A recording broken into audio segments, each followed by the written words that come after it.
and how are you doing? I trust God is watching over you. Now, in every generation, God has always raised and anointed voices that he has used to communicate his word, to reveal his intentions and shape the destinies of the lives of many people in those respective generations. We believe that God is still doing the same in our day and in our time. Zoe Television provides a platform for these voices to be heard. Our vision is to bring the life of God to the youth through media and television. However, we cannot do this on our own. We need your partnership financially, in kind, and your prayers for us to keep expanding this work that God has laid in our hearts to do. Together, we can accomplish so much more. Visit our website on www.zoetv.co.ke and sign up as a partner, or talk to us on 0700-075555 and find ways that you can also be a part of the vision and how you can stand with this work. Stay blessed as you consider to sign up as a Zoe Television partner. Welcome to the team.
A very good morning from wherever you are watching us this morning.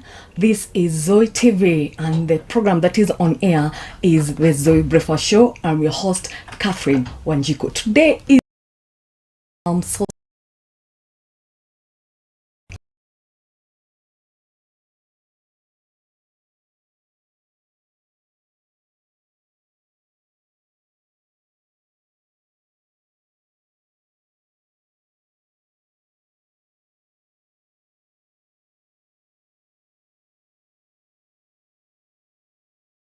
Thank you so much for giving us your time.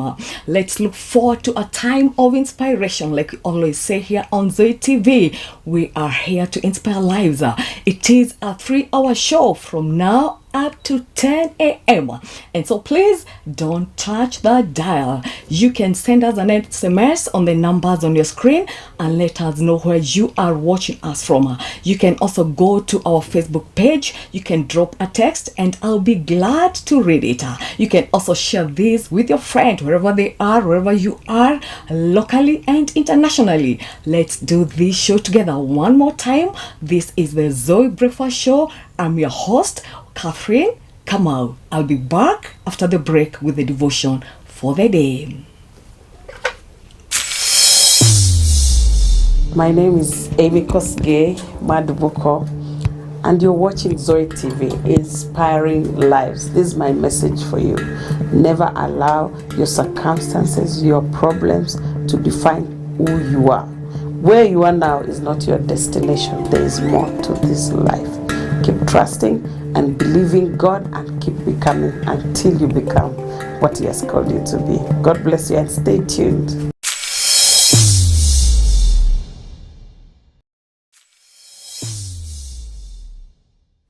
What's up, people? Zoe TV is a Christian TV channel aimed at sharing the gospel with the young people today. And we know that today there's so much information out here that is not true. There's a lot of negativity. There's a lot of misleading information. And that is why Zoe TV is here so that we can get to share the truth of God's word. And we invite you to partner with us, amazing programs, just to help the young people with the right information, which is the word of God. Remember, the word of God is life and spirit. And that is why Zoe TV first priority is to share the truth of God's word to the young people today. And so we invite you to partner with Zoe TV as we get to keep the gospel of Christ Jesus to all the young people of Kenya today. My name is Tess Waka, and this is Zoe TV, inspiring lives. Jesse is a boy from Soweto. Grew up in Soweto, and now I'm based in Cape Town. I used to love a lot of art, and what I used to do is to draw myself.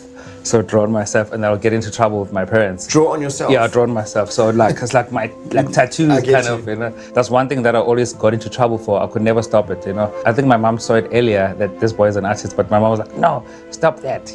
Was she like, you'll get a real job or something? Yeah, get a real job, you know. So I think also I can't blame it, because if you look at the reputation of most artists, especially when you grow up in the township in those times, there weren't a lot of opportunities and stuff, you know. Sure. So I grew up there in that home. So it was a loving home with both my parents. But then so happened that my parents split. I think I was 9 years old, 1989. Were you growing up in a kind of a faith-based home? Were they Christians? Yes, very, very, very, very, very Christian. My mom and my dad were very staunch into that, you know. So they brought you up knowing God and teaching you the Bible. Yeah, so you know, reading the Bible all the time. Bible study, we'll never miss a moment with Bible study. Oh, really? So it was that. And then when I was 14, I was like, no way, this thing, I don't like this thing. Why must I still go to church? And am I going to church because I'm pleasing my parents? But look at them, this whole God thing is not working for them. Did you think they're hypocrites at one stage? At one point, yes, I did. And I think I think I hated life. I didn't enjoy living, you know, because I remember when I was 15 going 16, I tried to commit suicide. Oh, man. So it was like, I hear you, man. So it was very, very tough. I was like, you know what, let me be out. Why must I be alive when this, you know? So I didn't want anything to do with them. So that's how much of a split the divorce created in your family, that it just made you so depressed, so down, you wanted to take your own life. Yeah, I wanted to just because the thing is also I felt like no one was there to actually understand me or explain to me why I'm feeling the way I'm feeling. And so I guess they were also going through their own emotions, you know. It was also cutting them up, so they didn't have enough time to also maybe take me through this. So I felt like I was on my own, you know. So that's when that led to that actually phase of, you know what, let me just be out. And I remember in 1996, we prayed for this one Sunday morning. So that day, the Holy Spirit just came strong on that day. It was like a very, very, very, very deep emotional. It was like no one was there. Sure. And then I remember I saw the image of Christ, you know, and then I just saw the hands open up, and then I felt the hug. So basically everything that I was feeling on that day, it's like I could just see everything that was every painful thing, everything that was just basically happening to me. I just felt it going away, melting away. In just that one instant. And I was just crying a lot. And then, but it felt like there was nobody there in that whole space. I was just you. sobbing, just me and Christ, just sobbing. But I will never forget that image for the rest of my life. So for me, that was a proof that, yes, this is real. Yeah, this is real. And then from there, for me, I think that's when the journey to healing started.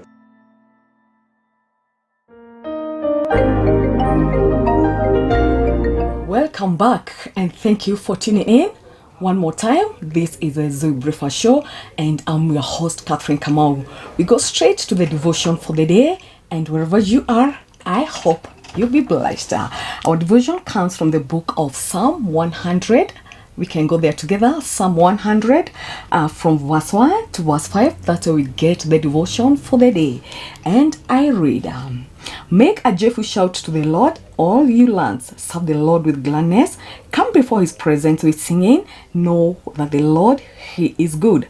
It is he who has made us, and not we ourselves. We are his people and the sheep of his pasture. Enter into his gates with thanksgiving and into his courts with praise. Be thankful to him and bless his name. For the Lord is good, his mercy is everlasting, and his truth endures to all generations. This morning, we are reminding ourselves on the power of thanksgiving. What do you have to give thanks for? Is it your life? This morning, you are able to tune in to Zoe TV. What are you giving thanks for? Is it for the family? God has blessed you with a wife. God has blessed you with children. God has blessed you with a husband. It doesn't matter how things may look to be. But at the end of the day, you have a place that you can call home. God has blessed you with a job wherever you are. Irrespective of how much you are earning, at least you have a place you can go to in the morning. You've a reason to thank God. God has blessed us with rains. Or yes, there's enough food for everyone right now. And so as a country, we have all the reasons to give thanks. Is it the neighborhood where you live? There are people you can call your neighbors. You have a reason to thank God. What do you have to give thanks this morning? Remember, we are told to enter his gates with thanksgiving, not complaining. Most of the time you find that we want to go into the presence of God complaining, saying, I do not have this, I do not have this, this has not happened, this is not going on well. But the Bible this morning is reminding us, let us enter his gates with thanksgiving. Give thanks and let God do his work. Is it a situation that is not working? Give thanks. Is it something that you feel you are confused, you do not know the way forward?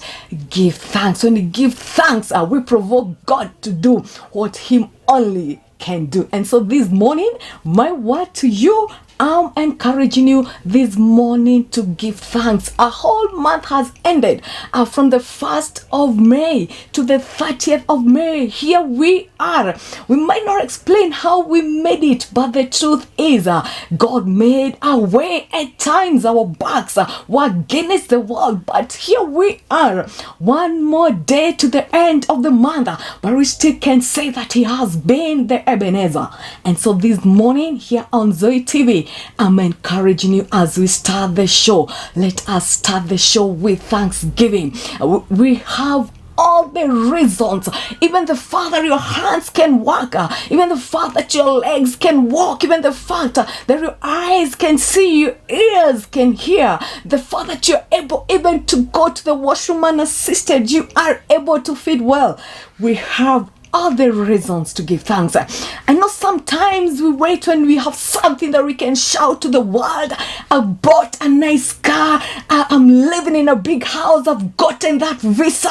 But God is reminding us this morning, even with the small things, the things that might look small to us, but in his presence it means everything. And so this morning, let us enter his gates with thanksgiving in our hearts. For those of us who went to Sunday school, there's a song that we used to sing.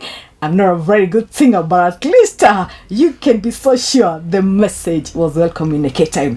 And it used to go, I will enter his gates with thanksgiving in my heart. I will enter his courts with praise.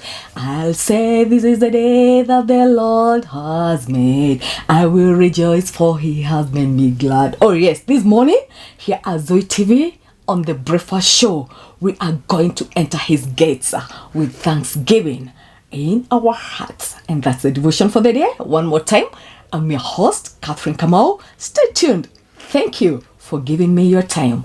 I'll be back shortly after the break. Don't touch your dial.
born in Nigeria and raised in a strict religious family and community.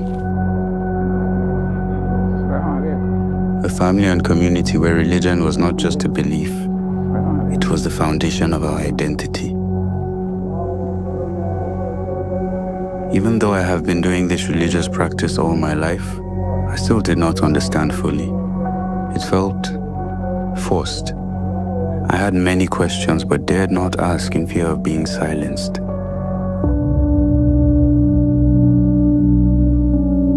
Several years ago, a friend told me about Jesus. His words left me confused.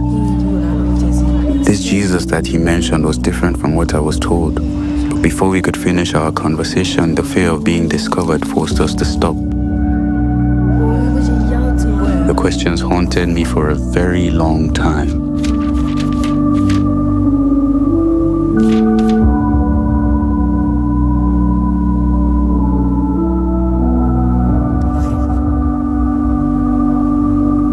Until, by chance or divine design, I found a short video on a Facebook page.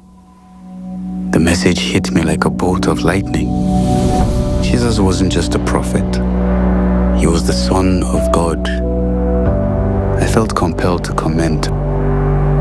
Then someone responded, explaining everything. It finally made sense. But what would it cost me?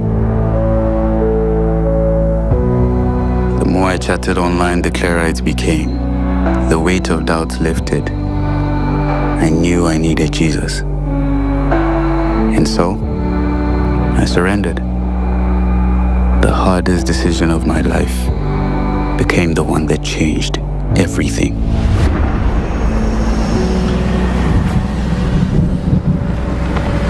But that decision brought something else with it. Fear.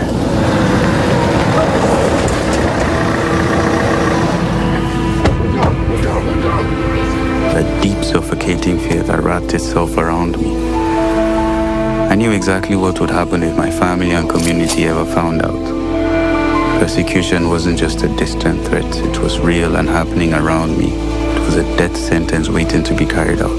So I buried my faith deep within me, hidden beneath silence, and concealed in the shadows of survival. Something inside me had already changed. Every day the pressure got worse. And I knew people were worried. My secret was out. Then, the inevitable. Their anger, their disappointment. It swallowed me whole.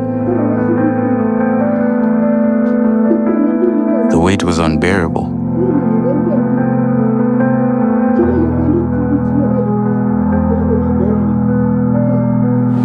So I had to leave.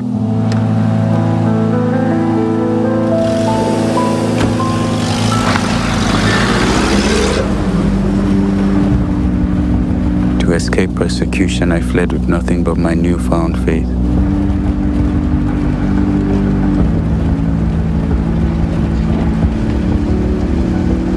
I arranged to meet a fellow Christian believer, someone who could help me grow in my belief in Jesus Christ. I remember the first time I saw Musa after months of chatting online. Finally free from the cultural and religious restrictions that had once held him captive.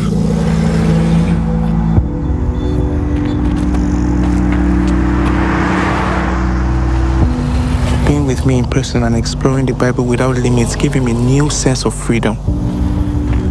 His faith grew stronger, and he served the Lord wholeheartedly. Yet, even in the midst of this new life, a longing to be reunited with his family never left his heart. My family still resists, and I have no choice but to remain discreet.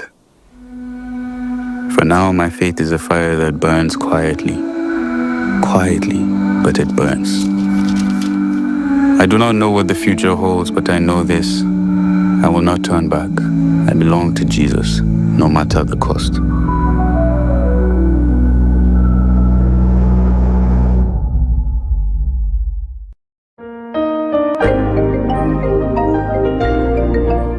Welcome back. Indeed, it is a great honor to have you tune into Zoe TV. And the program that is on air is Zoe Breakfast Show. And I'm your host, Catherine Kamau. Today, I'm so excited. You need to know why? I have a hero in studio. Talking of heroes, recently, one of our very own, Ngugi wa Thiong'o, we are celebrating a life well lived. He passed on in the United States, and the Assembly, or the Speaker of the National Assembly, Moses Wetangula, yesterday announced that on Tuesday, the Parliament will eulogize the fallen hero. And most of us who did literature, and I'm sure you did, my viewer, will agree with me that he has authored not one, not two, not three, not four, not five books that most of us grew reading and shaped the English that most people and the thinking that most people have today. Some of the books that were authored by the late Ngugi wa Thiong'o is the very famous The River Between, and also A Grain of Wheat, Decolonizing the Mind, Weep No Child, Petals of Blood, and a vernacular one. I hope our fellow listeners who don't understand the French language, Shaitani, Moderafaini, and many others. And so as a country, we continue to celebrate the life of Ngugi wa Thiong'o, and very soon we'll be getting to know how the eulogy or how the matters will be going on. The family is yet to communicate, but we continue to say here at Hope, we continue to say that hope still keeps on. There are more people who are going to come up.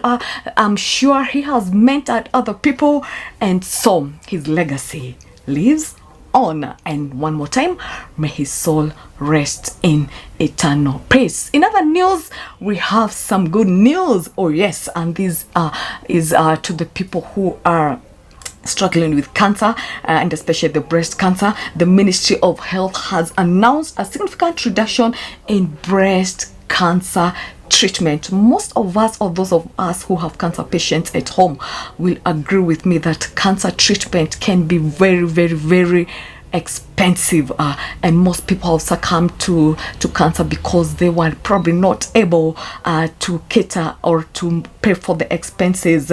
And so there's some good news for those who are struggling with breast cancer. The Ministry of Health has announced a reduction of the cost from one session, from 120,000 to 40,000 shillings per session for anyone who is going for the dialysis and the cancer treatment.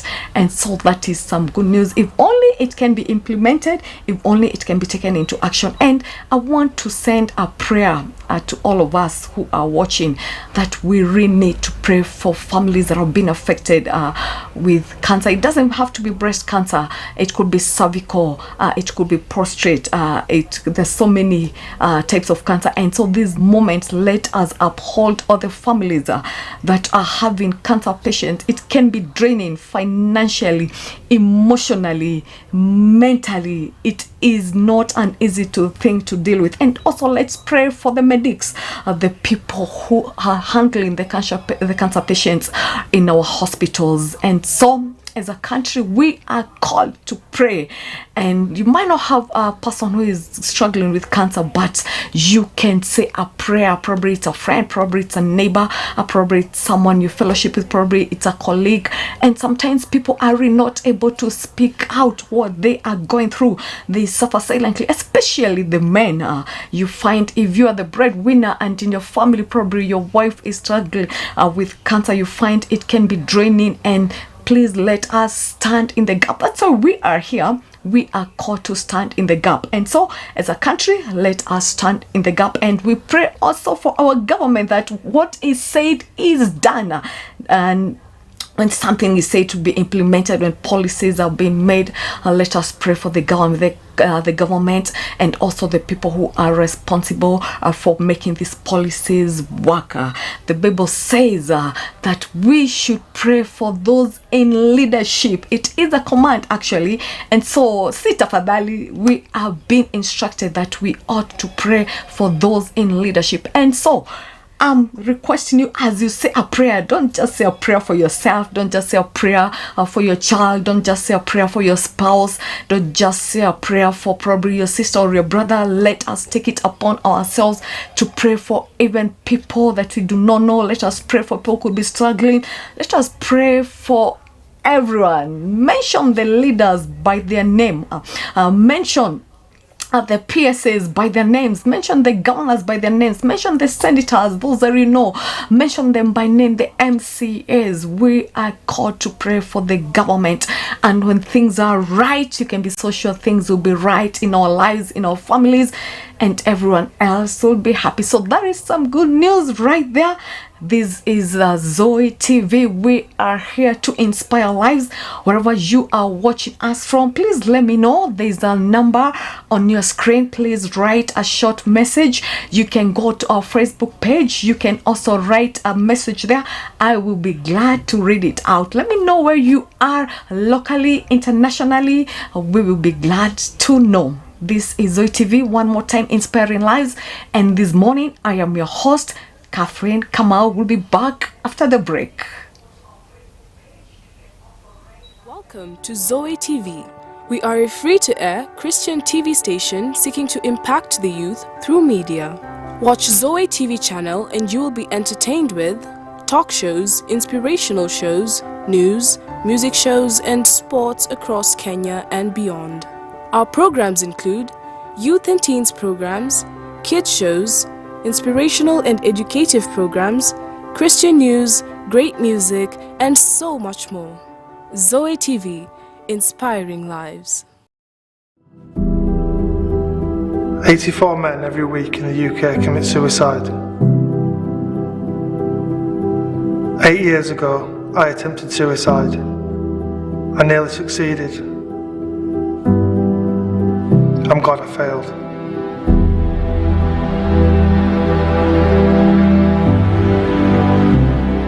I didn't understand why it was happening. I remember trying to putting him and my mum's hand back together, and my mum pulling her hand away, and I didn't know what divorce really was. A new man came into our life very quickly, and he was a very abusive stepfather throughout my life. Just completely and utterly blew my world apart. And my outward confidence, my show, was just one of bravado. And that's how I covered up a lot of these feelings that were just tearing me apart inside. I had depression from a very young age. I was trying to find somewhere to fit in, trying to find the love that I feel that I'd lost in my family, in groups, and that I had no business being in, because it's not who I was. No one wants to be my mate because I'm false. I'm on my own in this life because wherever I go, I'm either worthless, I'm a liar, I've got nowhere to fit in anything. So my survival technique was eventually drugs.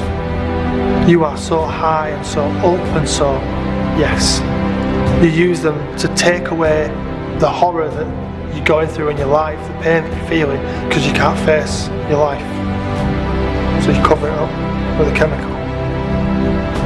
Life soon became just a continuous cycle of parties, drugs, alcohol, sex, pointless relationships, repeat. Not pleasant. Mental health was haunting me all my life. That feeling of numbness. You don't care enough to be upset. You don't care enough to get angry. You don't care enough to be afraid. Just get into bed. That was my safe place. I could spend days in bed. Days.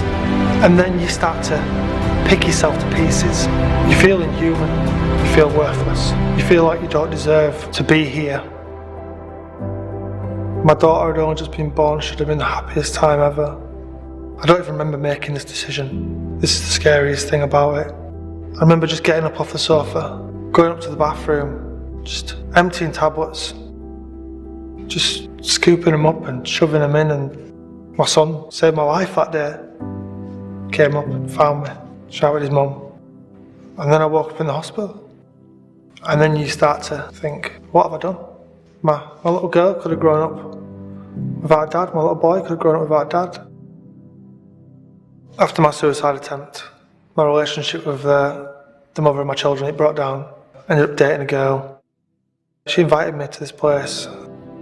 I wanted to keep dating this girl, so I went and ended up in a church.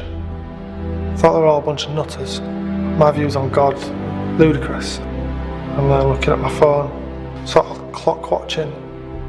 I'd never told anyone about some of the things that happened in my life, and for them to be spoken out so plainly on a stage by a man that I'd never seen before, I couldn't help but listen. I tried to justify it in my head how it could be. It was mad. But if I'm honest, life just went back into the same old pattern. I just became a slightly tamer version of the man that I was before. So finally, I met this girl, Louise. I fell in love with her. She fell in love with me. It was like something I'd never known before. It was real love. That one thing that I've been looking for, I found it. And you know what, it scared me to death. So I tried to self-sabotage. I made some terrible decisions within my relationship. But you know, Louise, she's the best, and she won't have none of that. She fought for us. We've patched it up. But my head was a mess. The only thing I could think to do was think back to a time when I used to go to the church, and I thought, that's where I need to be. Even if this is complete and utter fantasy, you've got all these people there who are just such lovely people, full of love. And I thought, how can it be a bad thing? The preachers were more and more relatable to me every time, and they were so much closer to the bone. And my life was just, on my own, it was just so hard. And I thought, everyone here's made a commitment and decided that they're going to give control of their lives, their problems, their past, the present, the future, over to Jesus. There was something inside of me that was saying, just take a punt. Take a punt, because you've got to start somewhere. And I said a prayer, Jesus, if you're real, come into my life. It belongs to you. I can't do it on my own. Let's go. I still have troubles in my life, just like everybody. I'm still going back into that dark place every now and again. But I can go forward, and I can go into those places that I didn't really want to visit anymore, knowing that there's a light that will never be extinguished. There's a love that can never be conquered, and that's in Jesus. He's always going to be there, no matter what I do. And it's knowing that, which is something that I didn't know before. And it's that confidence in his love that gets me through. It's the knowledge that he's going to be there for me, that I'm never going to be alone again.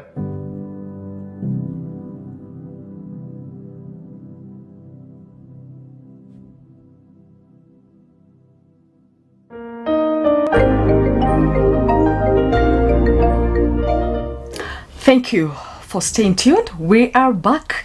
This is Zoe TV, and the show that is on air is the Zoe Breakfast Show, and I'm your host, Catherine Kamau. Thank you for giving us your morning. We do not take it for granted. It is indeed an honor. This is the only place that you can listen to content that is well filtered.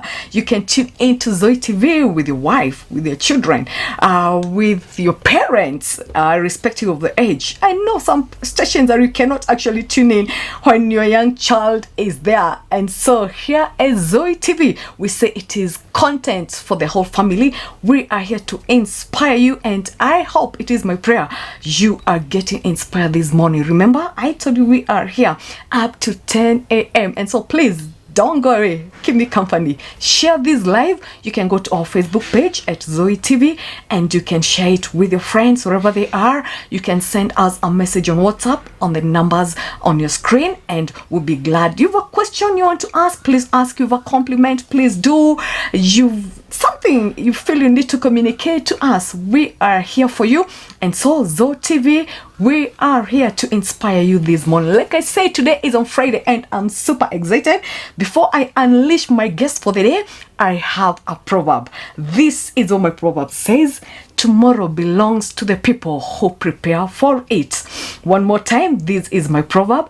Tomorrow belongs to the people who prepare for it. So, tomorrow belongs to only those who prepare. If you don't prepare for it, then too bad for you. I have my guest in studio today, and he's going to give us his thought on the proverb for the day. Well, I said he is a hero in this country, not just in our country, but even internationally. He became partially blind as a teenager, and that's the time you feel you want to explore life. But that did not hinder him from achieving and becoming the person he wanted to be in his life. He has been on the front line advocating for the rights of those people who are living with disability, and he has proven to us that disability is not inability. And he has a foundation that gives back to the community irrespective of his status, and he is a father, he is a dad, and he's going to tell us more about his life. My guest is none other but Mr. Henry Wanyoike. Mheshimiwa. Good morning. Good morning. Good morning to viewers. Karibu sana. Asante. This is Zoe TV. Yeah.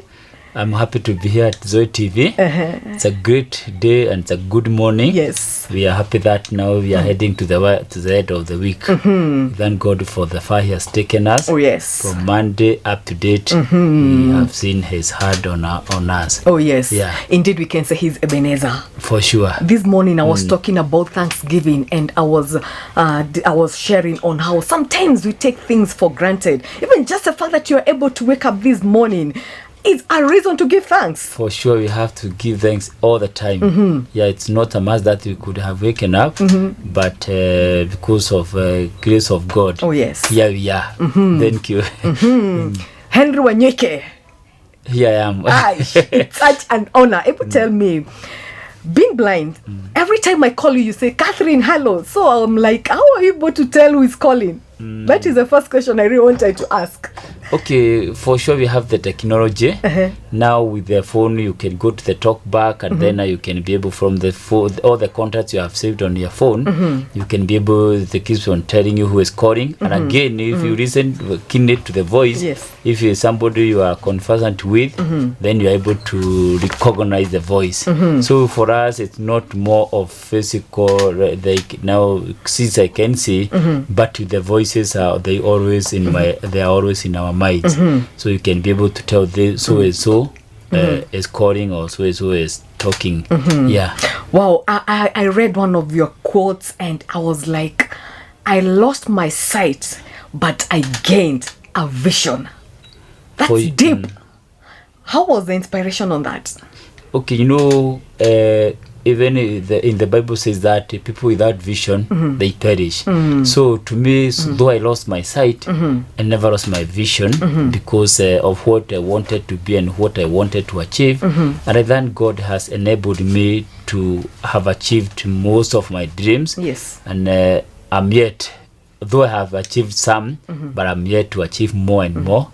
And I believe with that vision, and I'm executing very well that vision, so that I can be able to achieve most of the what I have been able to be dreaming, like since I was a young person, and up to date. And then, you know, when you lose one sense, the other senses, they complement one another, and then now you're able to survive. You know, you cannot lose everything. God has been so faithful, so you cannot lose everything. So they all coordinate, and also you develop other senses like the feeling, then you're able to, you are good to go. So we are yet to see more from Mr. Henry Wanyoike. Yeah, that was, I believe. I'm still young. Oh yes. I believe. Are you as young as you feel? Before we go to the grave, we know we have a lot to do. And transform this world and make it better than the way we found it. Yeah, that is what I believe. Oh yes. Yeah. Actually, the Miles Munro, the late, he said the places that are more, the richest place is in the grave, because people have died with visions, with dreams that were never accomplished. And so it is quite a challenge that what we need to achieve, we achieve it before we die. For sure, it is good that whatever God has given to us, we should share with other people, so that we can be able to good, even by the time we will not be anymore. We know you can leave houses, you can leave cars and whatever, but what will happen after 100 years, 1,000 years from now, maybe from now, if when you die, so you'll be forgotten. But if there is a way you can leave a mark or a scratch, and impact the life of somebody, that is very, very important. Wow. Yeah. And so far we can say you are doing that, because what you've done speaks for itself. I started hearing about you when I was way back in school. And right now we still hear of Mr. Henry Wanyoike. Wow, we know you as the hero, but we want this morning to know the young Wanyoike growing up, childhood. You can take us through that, please. Okay, thank you very much, and thanks so much for this morning quote from the Proverbs. Yes, I really appreciate about it. Yes. Because if you doesn't plant today, you don't expect to harvest tomorrow. Yes. So even for the farmer, should he prepare the farm in advance? Yes. For the good produce from his farm. Even for us, we have to prepare today, so that tomorrow can be better. So if whatever we are doing today, I love to encourage our viewers that we need to plan well, and when we plan well, we expect good results. And the results, so whatever we are doing today will give us the good results, of which our hearts will be fulfilled if we achieve. But if it doesn't, we'll not be happy tomorrow. So we should plan today. We should prepare for tomorrow. You are here because you prepared well. For sure. And I can tell the preparation was not easy. It was not easy. Even for God, he didn't make this world in one day. So he took like 7 days to have everything in order. So you can say it was not in one day. He took some few days, and he could done it in one day. But it's a process. Everything is a process. So you have to start the process today, so that tomorrow you can be able to accomplish. So Henry Wanyoike was born here in Kabete. Kabete is in Kiabu County, and in a small village called Gitaru. This is where I was born, in the ward of Gitaru. And going through some few challenges in that small village there. There is a small village there of Kajeru.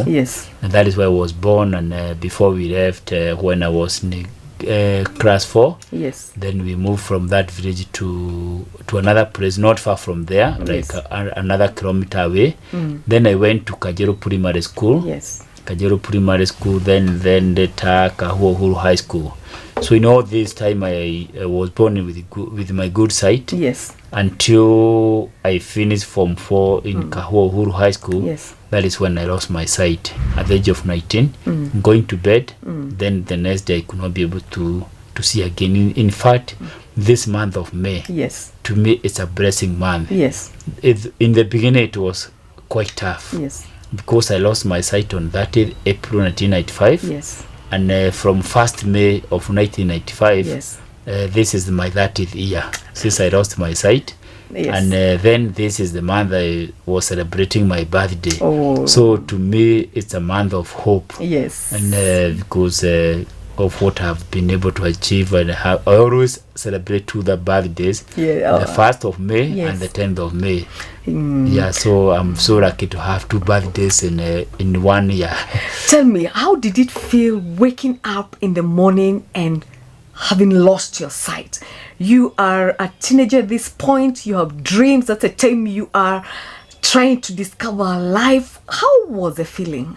In the beginning, it wasn't easy. In the beginning, going to bed, and then the next day you find yourself in another world. I had a mouse stroke, which affected my optic nerves. And after recovery from the stroke, it affected my optic nerves. And that is why I acquired my disability. And it wasn't there for the first 3 years. It was so tough for me. I was in depression. I was in the self-denial. And it was too much for me, which was going through my head. And I wanted to be on my own. My mom, I'm happy that my mom took me to Kikuyu Hospital, then later to Mpisha, to Kenyatta Hospital, because she really wanted to see that I'm able to see again. So she did to her best, and I'm proud of her that she really took care of me when I lost my sight. And then but all this hospital I was taken, it was all in vain. The doctors could not be able to do anything to help me to regain my sight again. But I thank God it was like a start of a new life. And after accepting myself after these 3 years, I was able now to realize that I have so many things I can still do in my condition. But I thank even those two who take care of me, like in Kikuyu Hospital. There was a lady from Germany called Petra. She became my darling, and we became good friends. She took me to rehabilitation center in Machakos, and that is why it was like my turning point at Machakos Tech Institute for the Blind. That is why I came to meet people of my kind. We shared a lot, and I was able to see that now I can be able to be another great person in this country, because I was amazed with what I found in that institution. What was happening. They were good in carpentry and joinery. They were good in garment. They were good in masonry, in leatherwork, and even in knitting, and also in typewriting, activities of daily living skills. So I was amazed with what they were, and all these could not be they were not able to see. And I was so fascinated, and I said, if all this can be able to do what I found them doing, without say, what about myself? And I took the challenge, and I worked on myself. And when I was introduced to the sport, because when I was enrolled as a student in that institution, I mentioned that I was very good in athletics. And I remember even when I was talking to my doctor Petra, I was insisting that she was asking me what I would love to do in the future, and I have lost my sight. And I was telling her I would have to go back to sports. And before, I had never heard about sports for people with disability. So when I went to Machakos, I was able to have now chance talking to the games teacher, Mr. Dominic Kimunyi, and also from the principal about sports for the people with disability. And I was so amazed. And I said I should try. So I started with the deputy principal, Mr. Francis Aya. We were running together with him, but in the beginning it wasn't easy. I fought many times. If you can check my hands are full of scars. But the best thing with after 3 years, I don't give up so easily. And I was falling down, dusting my wake up and dusting myself, and continue. Okay, let me take you back to life before losing your sight. What did you want to be? Because some of us used to say, I want to be an air hostess. Others wanted to be a pilot. Others wanted to be doctors. For you, before losing your sight, what is this that you really wanted to be? And now losing your sight and exploring a different angle in life, how was the transition for you? Okay, when I was a young boy, I used to admire our sportsmen and sportmen in this country, the way they were popular, and especially in athletics, because even in athletics we were shining and we were doing so well. When going outside there, they used to bring glory to this country. And I was admiring some of these athletes, the way they were popular, the way they were putting Kenya on the map, and again the way they were received at the airport. I was admiring such these women when they are celebrating with them, the flowers and the dance and the dance. I was admiring that, and I started to run when I was at the age of 12. That is the time I came to realize that I am good in athletics, and how I joined the school team is that during the school inter-schools competition, one of the boy who was supposed to run for the school, he never showed up on that day. So the games teacher told me I should do it for the school, and without any preparation, without shoes for running. I just you showed up. Yeah, I showed up, yes. And the best thing that I wanted to show that I can be able to be the best. Yes. And I did to my best, and I without shoes, with no preparation, and I won the 5,000 meters. I was so happy. That was how I started. And now from there I went all the way to the region, and then for the next the following year I went all the way to the provincial. And from there, I went to the national when I was still in primary school and also in the high school. So I started in the best way, though it was hard in the beginning, but later I came to enjoy. And I wanted to see myself winning internationally. Yes. And I, in fact, when I was in school, most of the other students, they used to call me Kipchoge. Yes. But the older Kipchoge, the living rigid Kipchoge. And also, they used to call me the names of those who have done it in athletics. And I was so happy to see that I did so well for my primary school and for high school. Yes. So the trophies and the certificates I brought, that group I brought to the school, I just feel good for myself. Yes. And it really motivated me.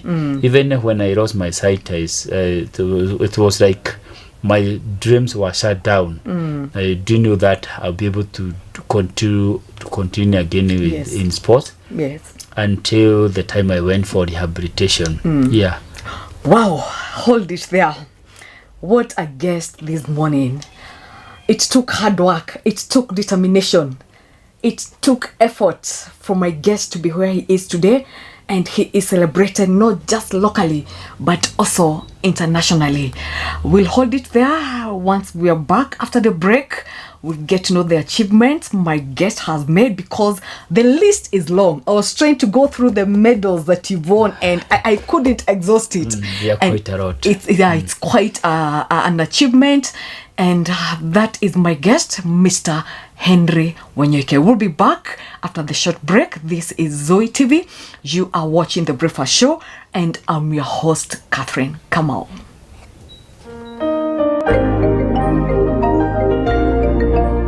Yeah, I think when I moved to New Zealand, I was pretty excited, like maybe it's a new culture, new country. Nobody knows me, so it's kind of like probably I can start with a new beginning or new chapter or something like that. Living with my parents, I really noticed that their relationship is not that good. But they live together, but it's like, they find somebody else, to fill those positions of wife and husband. My parents' relationship with other people, that incident led me to such a bad shame. Like, as an Indian culture, it's a bit hard to find out, like, if you have like a extra affair. I was so angry why it's always happening with me, and I just wanted to run away from my parents. So yeah, I think that was my first step, to find a different country or different place, like really, really far away from my home, my family, my friends, just being myself. That's why I decided to move to New Zealand. All the thoughts from my past experience, like my family background, when I came here, it's the same thing which is happening, my trust issues, and I even started thinking about taking my life, like suicidal issues. When I found my last roommates, it was pretty good, party life, really enjoying my life. But when I came back to my own room, it was empty, again, isolation. I still remember that night when I came back from a night party, I think with my friends, then I came back and I started I had the same feeling, isolation. I really have a lot of questions myself, why I'm doing this and why I'm living a life like this, just like a short-term happiness but a long-term struggle. I started thinking about my relationship with God and all those things, but yeah, it was so hard for me to find an answer. Then I think when I was browsing Facebook, I found a video of a father and kid, their love and their sacrifice and all those things, and it was a page called Why God. Then I found that they have a chat I just texted, hey, I'm feeling this much struggle. I'm going through kind of things in my life. I think first of all, they answered like an automatic reply, computer stuff. I never expected there'll be a human being from the other side. I started talking to a real person. She suggested me a church in Auckland City. It was kind of like encouraging me to search for something new, which I never experienced before. When I first entered to that church, they started worship. I was feeling like something, a weight is like leaving from my heart. Then I think like during last worship song, I was really open, my heart. Then I realized it was Jesus, When I found like Jesus in my life, there's like really a transition for my heart, to forgive my parents and to reconcile my, relationship with them. I start feeling that, okay, forgiveness is the best way of, forgetting my past and to just move on. Something has filled in my heart, courage, hope, some strength to fight my battles. So I think it's like really, really encouraged me to move on, like not looking backward and like cursing myself about my past.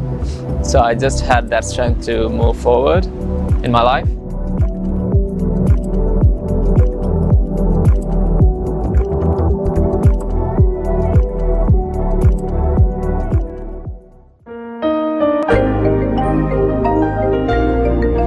Welcome back. This is the Zoe Breakfast Show and I'm your host, Wanjiku Kamau. It is a pleasure to have you on board. It is a great honor to have you tuned in, and we saw Zoe TV. We are here to inspire lives, and I believe my guest this morning, you are getting inspired with his story. It is a story of dedication. It is a story of commitment. It is a story of resilience. And so, as we continue, I believe you are watching and you feel like you cannot make it. If Mr. Wanyoike can make it, I believe you can also make it. Disability is not inability, and there is no limit to what you can do if only you are willing, and also if only you get the right support from the right people. We get back to our interview. Mr. Wanyoike, tell us about your first win internationally, because I think the list is very long. We might not be able to exhaust it, but the very first time you won a medal internationally, where was it and how was the feeling being received at the airport like you always would have wanted to? How did it feel?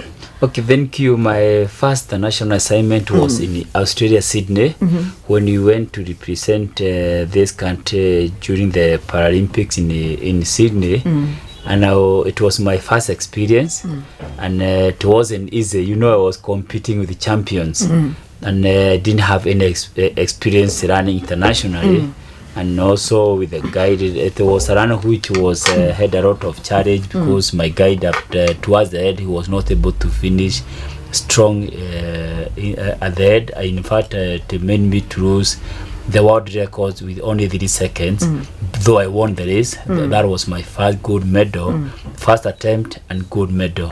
And that was the only gold medal we brought in Kenya and the whole of Africa for the long distance. And since then, from the year 2000 up to date, this medal belonged to Henry Wanyoike. Wow. Then from there, 2 years later, I was able to go for the World Championships in France, and I was able to win 2 gold medals, because I started to challenge myself for the 10,000 meters.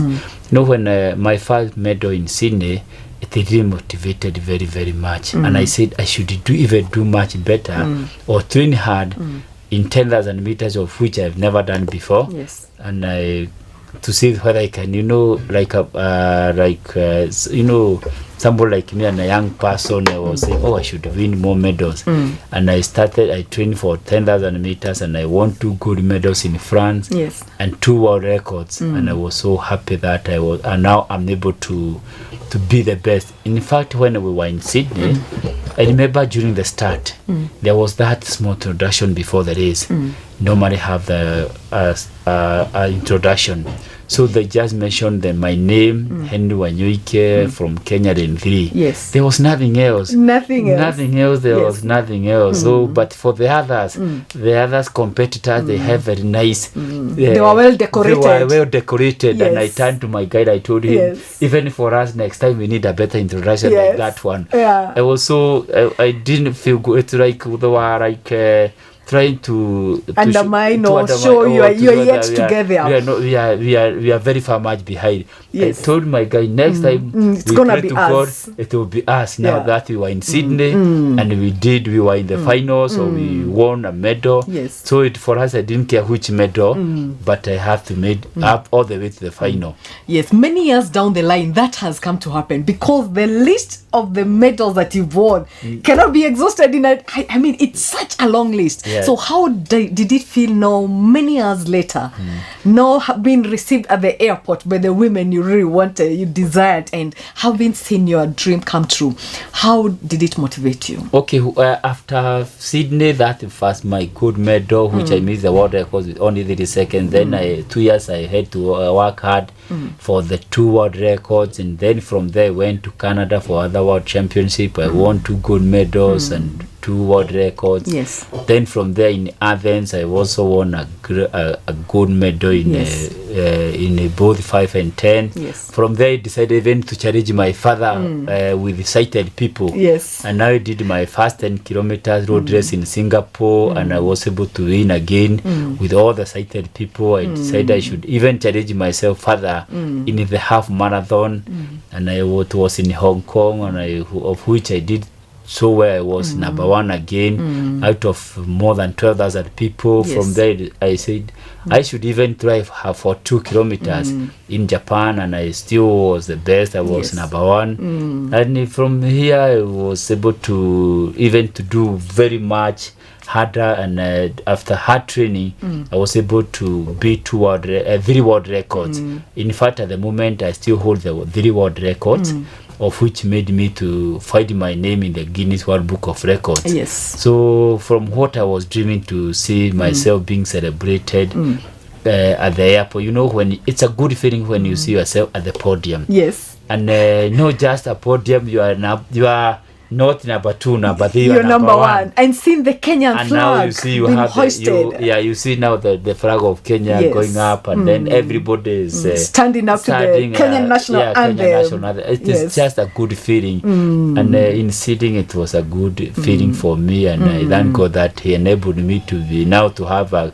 Nowadays we normally have a good introduction. Yes, in fact, I know. Yeah, when you go to this competition, all the competitors, they have to check the list, the starting list, to see whether Henry Wanyoike is on the start is there. Yes. Because they know number 1 is already gone. It's already taken. If Henry Wanyoike is there, number 1 is gone. So I just feel good now at the airport. You receive good welcome. Then from there you go to the State House to receive other honors. I'm happy that I've been able to receive the honor from the very president President Moi Kibaki, and President Uhuru. From Moi, I received the honor of Golden Warrior for bringing fame to this country. From President Kibaki, I got honor of Golden Heart. From President Uhuru, I got the Head of State Commendation. Yes. And I believe even the current president maybe you get something. He should think about now giving me the burning spear. You will. You said it is not yet over. We watch this space. Yeah, that is why I said not yet. We are yet to see. We are yet to see. And then from the sports, I've been able to be the best sportsman of the year 2 times in Lisbon, Portugal, and also in Barcelona, Spain. And also the best sportsman here in Kenya in the year 2004, and also UN Personality of the Year. And also many awards like the International Inspiration Award in Singapore. I've been able to achieve a lot through sports, and I'm happy that what I was dreaming, I've been able to achieve, and I believe I can still do. There's still more you can do. Yeah, I think I can still continue beating my own records. Yes. Yeah. Talking of your achievements and whatever you've been able to achieve for the 30 years, you are one person who has maintained his integrity and discipline. I've not had any scandal. I've not had any negative news. And how have you been able to maintain that consistency when it comes to discipline and also matters of integrity? Because we know some of the things that come along with fame and also with wealth. For you, it has been a story of consistency. Maybe you can tell us what the secret has been. Okay, I thank God because I'm one of the people who have been the chosen few. Yes. To be the great in this world.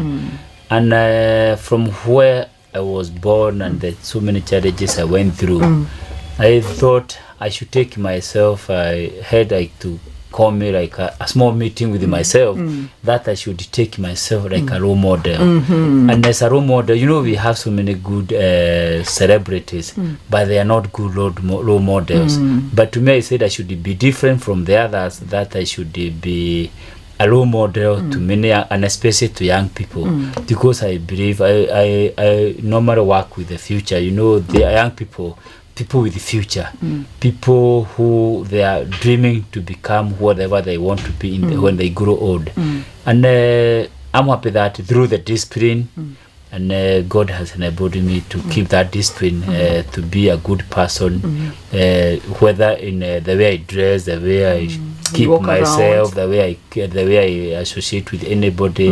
I just be good. It's just the favor of God and the grace of God that I'm able now to have in this card, because I'm a human being, and we go through a lot, and so I thank God that it's not me, it's God that who enabled me not to have in this card or anything which can be able to harm my name or myself, because I want to keep this glory for many years. I have worked for it for many years, and now I can be able to finish myself in 1 second. True. Just because of 1 second, then I'm done. So I have to be sure that I have been able to work on myself in the best way, and also so that I can be able to be a role model. Even when as I say that before I die or I leave this world, I want to leave a good mark, or good name, or a good legacy, or if not a mark, I can leave a scratch. This is what I would have to see, that even what I used to read about others, I want people to be reading about. There was somebody like Henry Wanyoike, he did, this is what he did. And I feel good when I go to some of the institutions, I see my name, in school books, I see my name. I just feel good. I want now to be the best, and I want to be the best role model ever. Wow, so far so good. I can say you are a good role model to us, because I've grown knowing you. We live to around where I come from, and I can say you are a good role model. So far, I can attest, so good. Once we are back, we take a short break. My viewer, from wherever you are watching us from, this is the Zoe Breakfast Show. I'm your host, Catherine Kamau, and my guest today is Mr. Henry Wanyoike, and he has been an inspiration, and he says he wants to be a good role model to us. With all that he has achieved so far, he still says there is more to come. So watch this space. He is not yet done. I'm curious, what else we are yet to see from you? Last I got an award for the most resilient athlete in this country. Wow. Nice. From the minister. Wow, that is our guest. We'll be back after a short break. This is Zoe TV. We are here to inspire lives. We'll be back.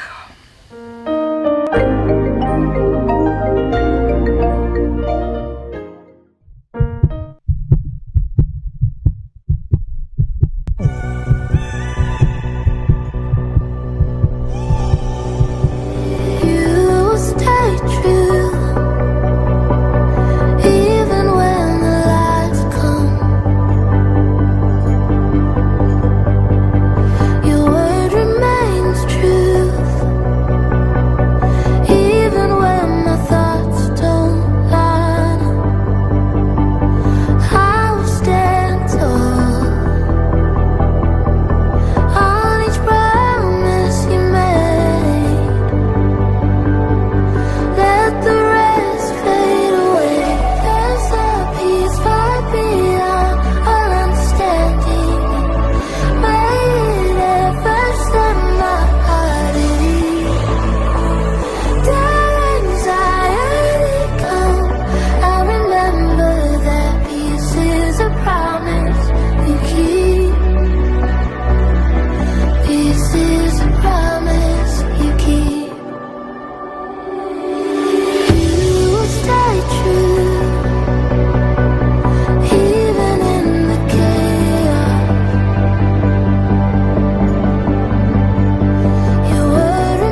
is the keeper of peace, and peace is a promise he keeps.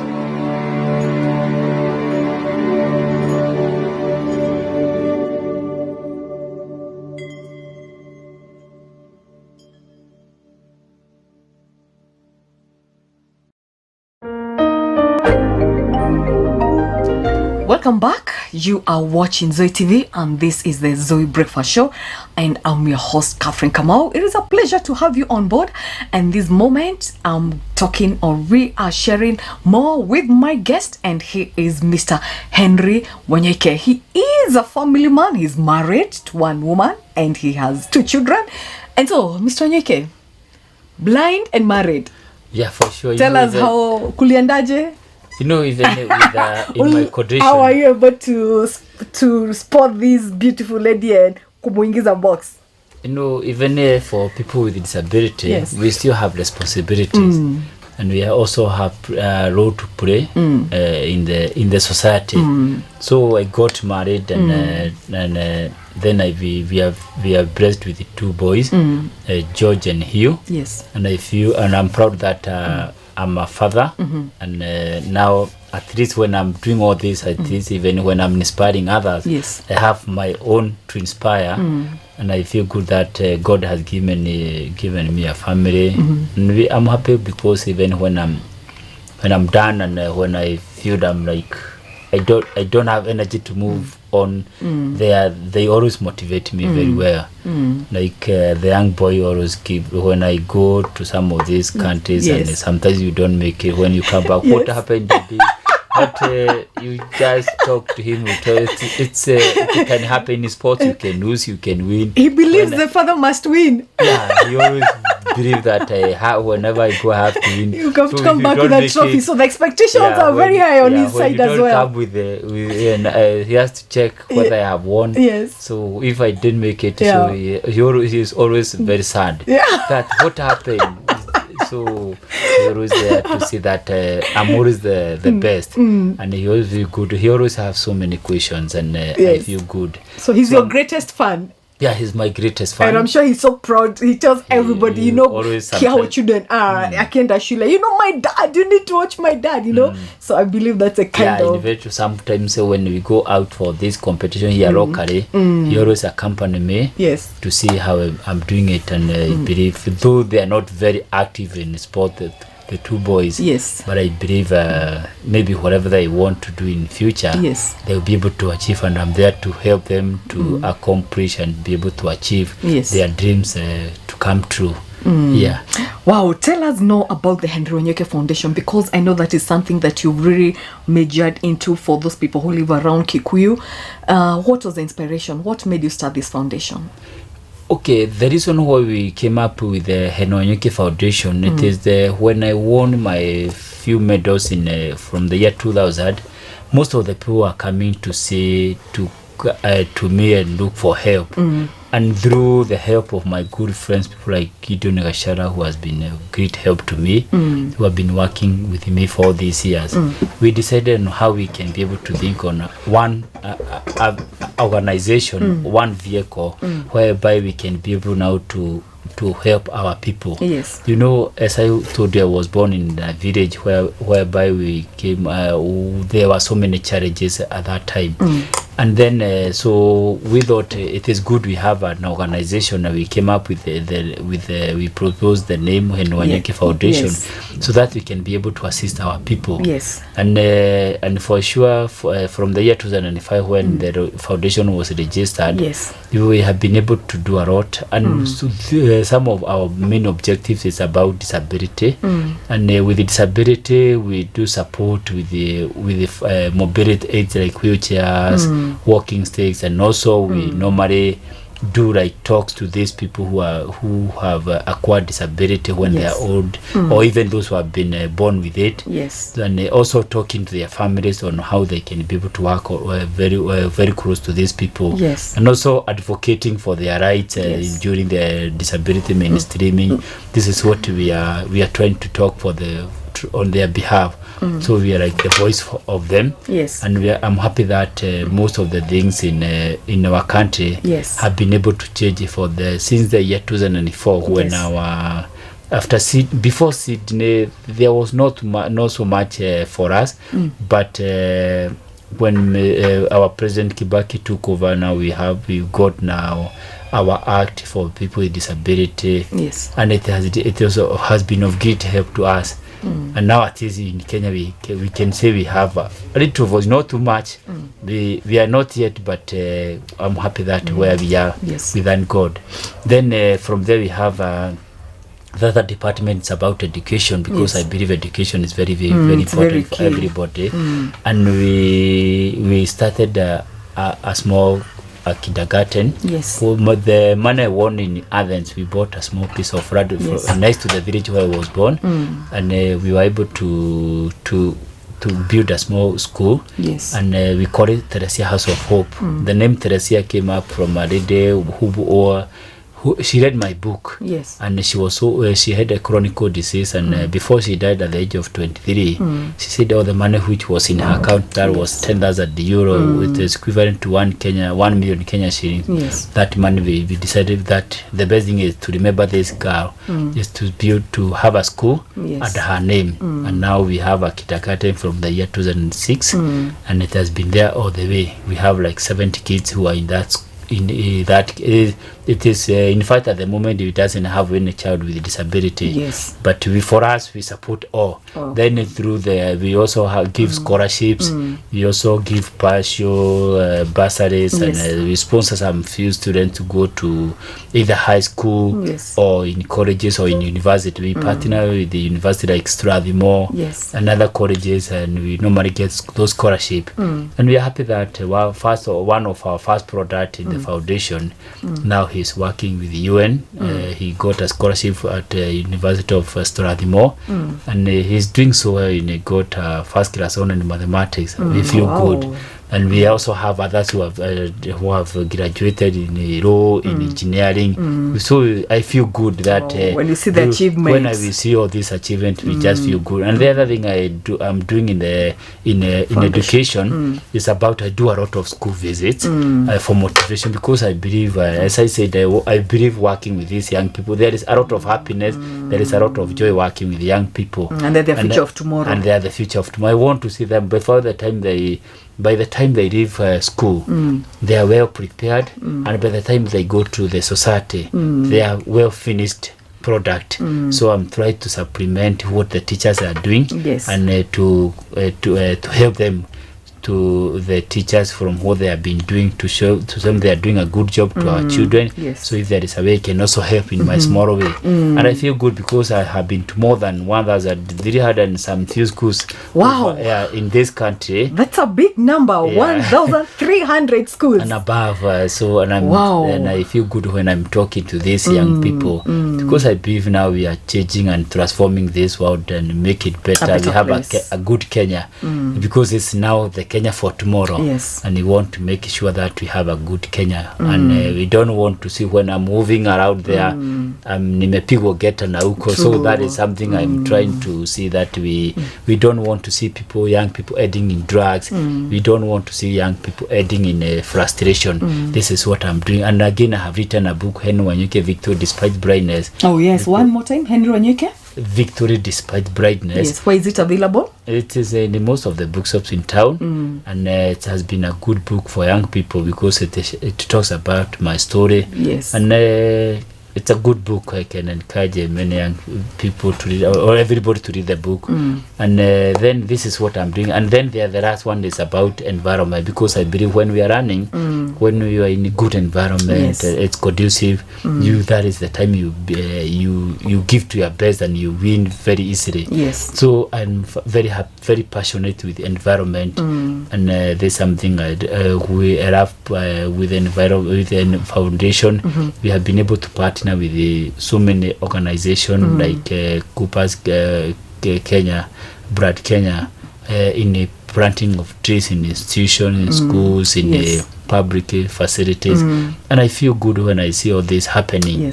And So I'm very passionate that if we can have a good environment, if you take care of nature, the creation, then we are able to have a good place to live in. And I remember last year I went for the World Urban Forum in Egypt. Yes. And I was talking about all this, about how people with disability can be able to be involved in everything, in all matters in this world, and then we can be able to make it all inclusive. Yes. Yeah. It's about making the country and the world a better place for you and for me. Yeah, for and sure. It starts with me and as an individual. You know, we are in a space whereby people are saying serikali. And some of these things, if we wait for the government, I think we might wait forever. So it is you to take a step of faith. The other person takes a step of faith, and then at the end of the day, we have something coming up that makes the place a better place for all of us. Yeah, in fact, the future we want to see in tomorrow start from me, and then every day we make a difference in our small way. Oh yes, that small difference. By the end of the day, it will be a huge impact. So I believe there was Michael Jackson said, when you go to the mirror, that person you see on that mirror, yes, that is the person to bring the change you want to see. And again, somebody else, the president from US said that don't wait for the country to do things for you. Yes. What is that also you are doing to that country? Oh, yes. So we should also think, even if the government will do things for us, even for us, we have a big role to play.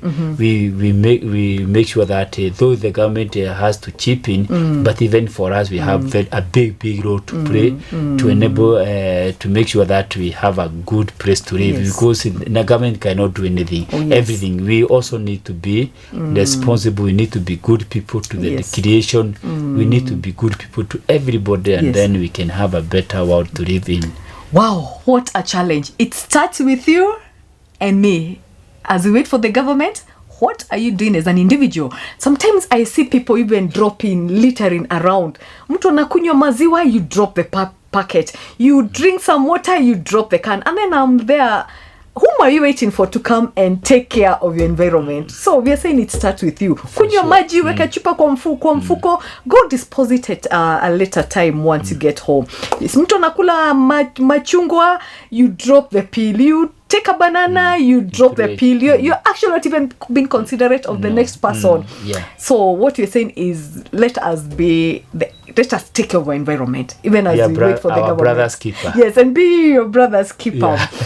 Wow, can someone volunteer in your foundation? Maybe there is a viewer who wants to. There have been so people who have been volunteering to us, and especially when we have activities, and also those who want to. There are so many people who have been of great help to us, and I want to thank everybody who has been on great help to us, because without that support, maybe what we have achieved we could not be able to achieve. And I believe those people who have helped us, they are part of this success, big impact we have in this country, not only in Kikuyu or in Kabete, but I think the foundation has been felt in many parts of this country.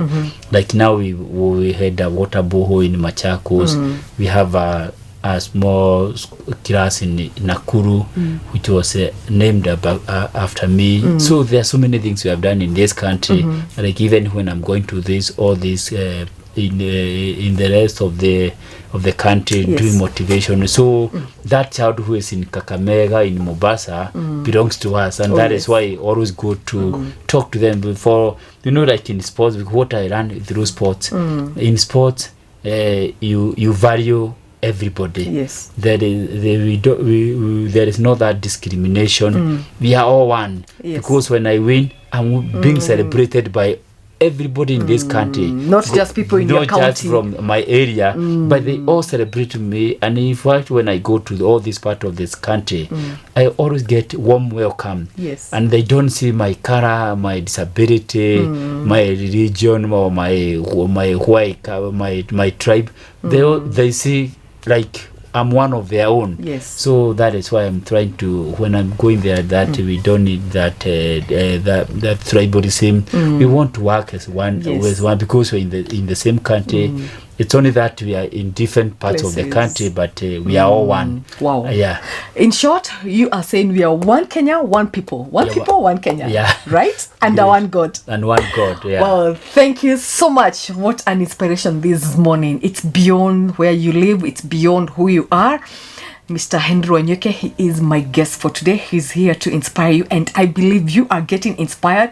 As I am, he says his foundation is not limited. Where you live, who you are, how you speak, your color. I mean, he is there for everyone, because when he wins, everyone celebrates. His win is a win for Kenya, not just for a particular group of people, but for the whole nation. Once we come back, he's going to tell us about a race that is upcoming right in June. Yeah. On 7th. 14th of June. On 14th of June. Yeah. So we are going to share more on that. And this is Zoe TV. We are here to inspire you. My name is Catherine Wanjiku. And I'm glad you are tuned. Don't touch that dial. We'll be back after the break.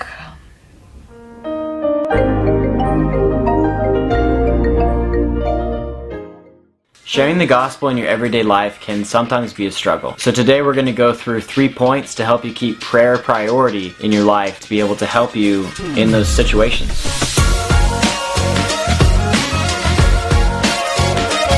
If you enjoy videos like this, please don't forget to hit the like button and also subscribe, because we talk about things just like this every single week. Number 1 is going to be start your day in God's presence. That can look different for everybody. It definitely doesn't look the same for any 2 people. And so how you start your day is different from your best friend who's also a Christ follower. Don't freak out. Because this can definitely look like worshiping in the morning, or it can be reading the Word. Your relationship with God is not going to look the same as your best friend. Number 2 is going to be pray for whoever God puts on your heart. That can be totally different. Again, it can be someone that while you're already praying and thanking God for things and just spending time in His presence, it can be someone that God puts on your heart in that moment. Or it can be someone that previously in the week has reached out to you asking for prayer, or a month ago someone was put on your heart and you reached out to them and they said, yeah, I would love prayer for this. Praying for people helps you get your eyes off of the me and onto Christ's heart for those people. And so starting your day like that is always just incredible. I'm just getting to be able to intercede for people. Number 3 is going to be pray throughout the day. That's going to sound a little crazy. I want to explain this a little bit, how it's not about being on your hands and knees and just praying that way throughout your day. It's like acknowledging Christ throughout your entire day. Having conversations with Him while you're at work, or if you're in a stressful situation, or if you had something amazing happen. You're like, oh, thank God, that's amazing. And so it can be anything. For me, I have a lot of times when I go to the grocery store, this is going to sound kind of stupid. It is something that God helps me with. I'll go to the grocery store, I'll forget every single thing that I actually went there to get, and I buy everything else. And so I'll pray and I'll be like, Holy Spirit, please remind me of that thing that I actually really needed. I ended up coming and getting everything that I didn't need. And then I'll remember what it is, so I'll get to go and grab that. And there you go. If you struggle with holding yourself accountable to acknowledging Christ throughout your day, set a reminder on your phone. We would love for you to let us know down in the comment section down below how you hold yourself accountable and how you make prayer a priority in your life.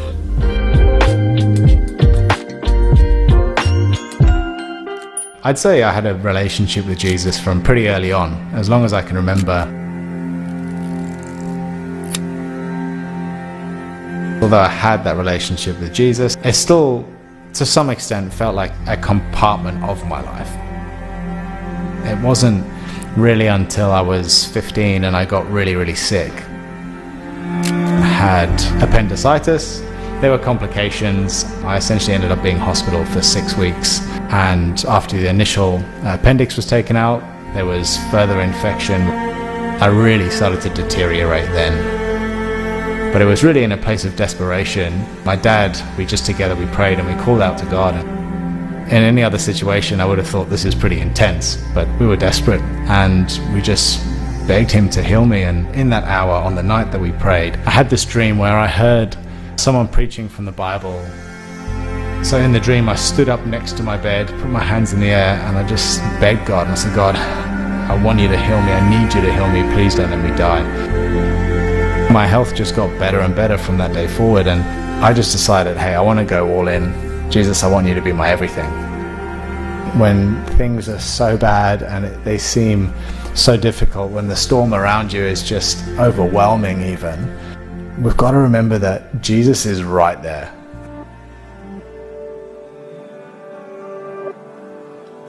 If you told me 6 years ago that I would be married and have a kid on the way, I would have laughed at you. I just feel that Jesus, he is such a firm foundation. That fear of the unknown, that fear of, am I going to be a good enough dad? Am I a good husband? It has no power anymore. And it's not me leading the way. The weight's not on my shoulders. Jesus carries all of that. He has the answers because he is the answer. Now, Jesus is everything. Everything else, it's kind of just trivial. But knowing Jesus, the security, the peace, the joy, the purpose, everything that I find in that relationship, it just overshadows every other problem that the world will throw.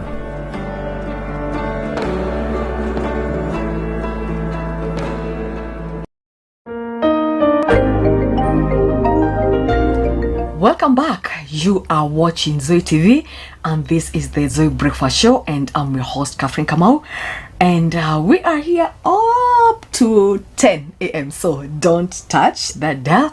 My guest today, Mr. Henry Wanyoike. He is such an inspiration locally and internationally. Mr. Wanyoike, 27th June, 14th June. Tell us what is happening. On 14th of June, we have the annual Henry Wanyoike Foundation Hope Run. And this is now, we have done it for the last 17 years. This is the 18th edition. And we are happy that we have been able to sustain the race. We have been able to have this every year. Even the time, it's only 2 years during the COVID time we didn't have the run. But now this year it will be on 14th of June. We have done it, we have been doing it from Wangie to Athens Boys. And now this year, because of the construction in Nigetaro, we will make it at Kajeru. We'll be in Kajeru Primary School. Yes. So this even last year we were at Kajeru Primary School. Yes. And so, and again, at least we started with the longest. Before it was 8.5. Yes. But from last year now we have 21 kilometers, 8.5 kilometers, and 3.5 kilometers. So you can choose what you want to do on that day. Yes. And we are happy that most of the people have been, and especially the schools. I want to thank the teachers that have been of great help to me. Yes. And to us that they have been talking about the race. Yes. And about, like now what is happening with the CBC. Yes. We have so many talents. You never know, out of this run we can be able to have another Henry Wanyoike. And one case of this race, I have one lady who is at the moment is in the US. Yes. We started with her from Ugoga. Yes. And now she has done many marathons in this country. Yes. And even abroad. And the moment she is in the US.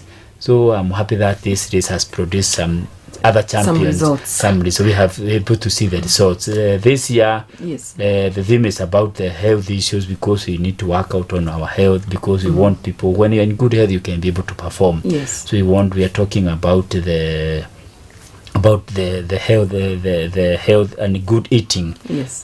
So that people can eat well, and they can be able to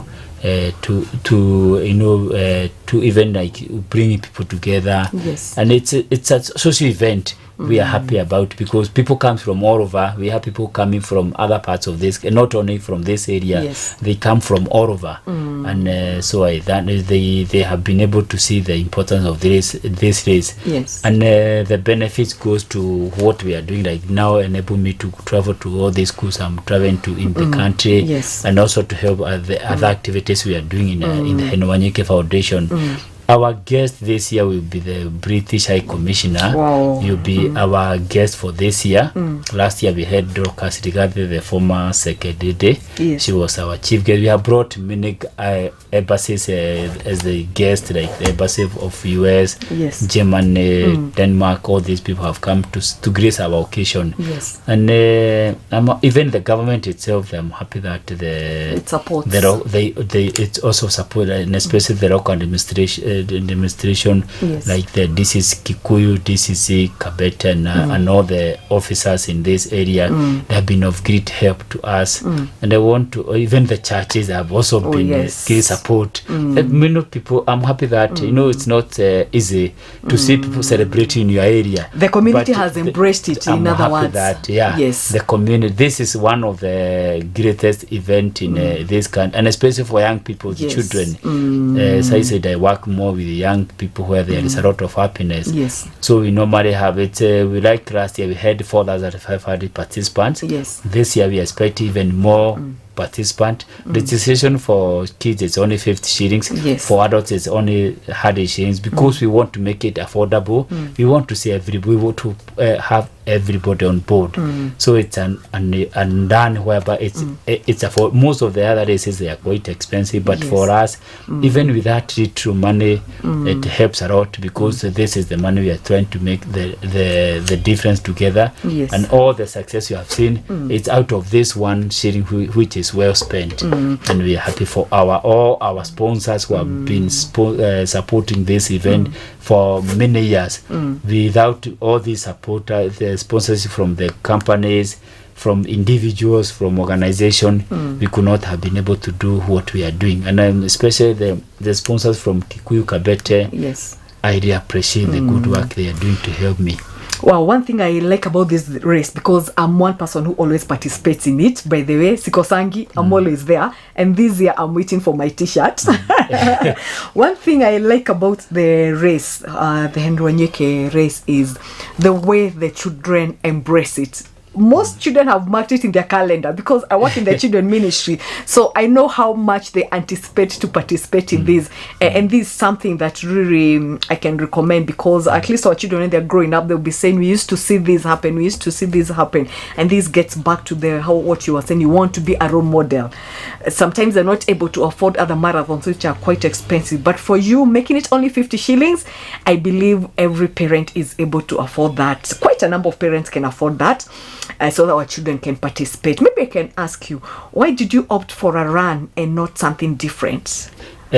We decided to have a run because I'm in the world of athletics, and I want people to understand the world I live through sport. And through with the sports, it's a great thing because when you're in good health, you're able to interact. I have seen people interacting this race, people meeting. It's like a pointing. It's a meeting point when you have the race, and people that you always know. Oh, an year is over when they say our run is coming. They always say, oh no, about now the year is gone. And the beauty of this is we all ages, even those old age, some people they believe it's only for the children because they are the most participants, but if all ages, even the parents should come on that. They see how it always a nice days. The old people, the old shows and the old grandfathers and grandmothers, they also have their race. We have the race for everybody. In soccer, it's only maybe the young people who will be playing, but in the athletics, everybody is there, and we want to show them how they need to we can be able to change the world through the sports, and there is power in sports. And it's one thing Nelson Mandela said, it's a weapon to bring people together. When you give young people opportunity in sports, you are giving them more opportunities there, so when they come together, they can have ideas, they can change ideas, and they can do a lot of things together. So that is why we are embracing athletics, and you can see through athletics you can earn through sports. Someone who is watching could be asking, I don't want to run, probably I don't want to come and compete, but I want to come and sell mandazi, I want to come and sell some soda, I want to come and sell. How possible is that? Are you giving people the opportunity to merchandise during the run? In fact, for us in our days, we doesn't have any problem for those who want to come and show what they have. We normally have like the booth for everybody who want to grow with us, and we don't charge for the people to come to hawk. The run is for everybody because we are working in the same community. When you see that mama coming and sell mandazis and days there, when they get him, and I think now you know that family, they'll be able to have a packet of unga. They are able now to put something on the table. So the run, we accommodate everybody. So whether you are a big organization or you are just there on your own. So and also we encourage even those who have talents, they can come with a musician. We always give them time to show what they have on the podium. So those who believe they have a talent, we also give them opportunity, because we don't want to cruise we have different talents in this area, and we give opportunity to if you want to announce something, this is now the opportunity to come and announce this is what is happening, this is what we do. We give opportunity for the people to come and share their thoughts and what their ideas with the rest of the it's a platform for everybody in this area. Wow, you're there, you're watching, you've heard it for yourself. For me, I sell books by there, and I think this year I'll come with the books and sell them around there and see we'll get some customers. Unapikanga uji, hiyo siku tokezea na uji yako, uji power and sell, and you know, sometimes I've seen when these events are happening, they ask for like 15,000 or even 5,000 for people to merchandise, but for you, you're saying it is absolutely free. So you're there, you're watching us, and you live around Kikuyu. It's a good opportunity to come and make a few shillings here and there in a genuine and a good way. We take a short break. It's 8:44, 16 minutes to 9.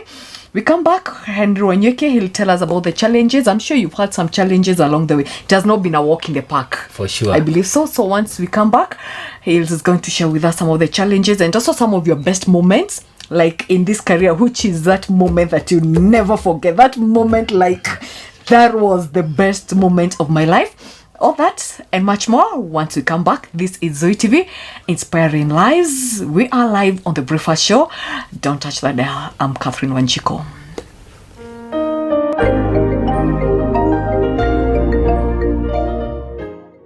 Hi there, and thank you for taking the time to further explore this thing called faith in Jesus with us. Perhaps you've watched a video or read something online, or just had a conversation with someone that's left you with a lot of questions. What is this all about? What is this life all about? And you're saying, I just can't figure it out. Now, I'm not going to attempt to give an answer to all your questions, but I will tell you what the root cause of everything that's going wrong with our world is: sin. Sin is ignoring or rejecting God in a world that He has created, rebelling against Him by living life without reference to Him, not being and not doing everything that He requires of us in His law. Sin is the reason why we are separated from God. It is the thing that creates a disconnect in our relationship with Him, a disconnect that we simply cannot fix by our own efforts and our own actions. That is why He sent His Son, Jesus, the only perfect sacrifice able to pay the price for our sins, to take all the consequences for our actions that we deserve upon His shoulders. And the thing is, He did not just die for us, but He was buried, and on the third day He rose from the dead, proving that He has the power to deal with the sin issue in our lives and to give us hope for an eternal life with Him. This is really good news. We need to change our minds about Jesus and turn to God in trust, believing that He can save us. And we need to accept what Jesus has done for us personally. You can do this right now, right where you are. In your own words, thank Jesus and ask God for forgiveness and for a new relationship with Him. Or you can just pray this prayer with me. God, I'm sorry for living my life my own way, in a way that is not pleasing to You. Thank You for sending Your Son Jesus to take my place and dying the death that I deserved, and for rising again. Please help me as I turn away from my old life of sin and turn towards Jesus, and lead me in this new relationship with You. Amen. Now, if you've prayed that prayer or said something similar using your own words, then congratulations. This is the best decision that you will ever make. And if you are uncomfortable praying, perhaps you're still unsure or unconvinced, then we'd like to encourage you to speak to a Christian friend or pick up a copy of the Bible and read from one of the Gospels. Perhaps start with the book of Luke. In addition, let us try and help you further by filling in your name down below, and we will chat to you about it online and give you further resources to explore this amazing and exciting journey. Stop looking for the big stuff. Start asking God for the toothpick idea. Still to date, toothpicks are one of the number one things, number one bestseller. It's a piece of wood. It's $1 million industry, but it's a piece of wood. One of the reasons why we want to do something big is because we want to feel big. Because I want people to know that I'm big. Because I want people to know that I'm something. Because I want to let people know I got it. Because I want people to see that I came from nothing and now I made it. And the Lord says, you will never make it with that attitude. Begin to ask the Lord for the small thing, the toothpick idea, and the Lord will cause the magnificent and the magnanimous to happen. Lend him your skills. Lend him your ear. Lend him your heart, right? And the smallest thing, the threads in the carpet, will become $1 million business for you.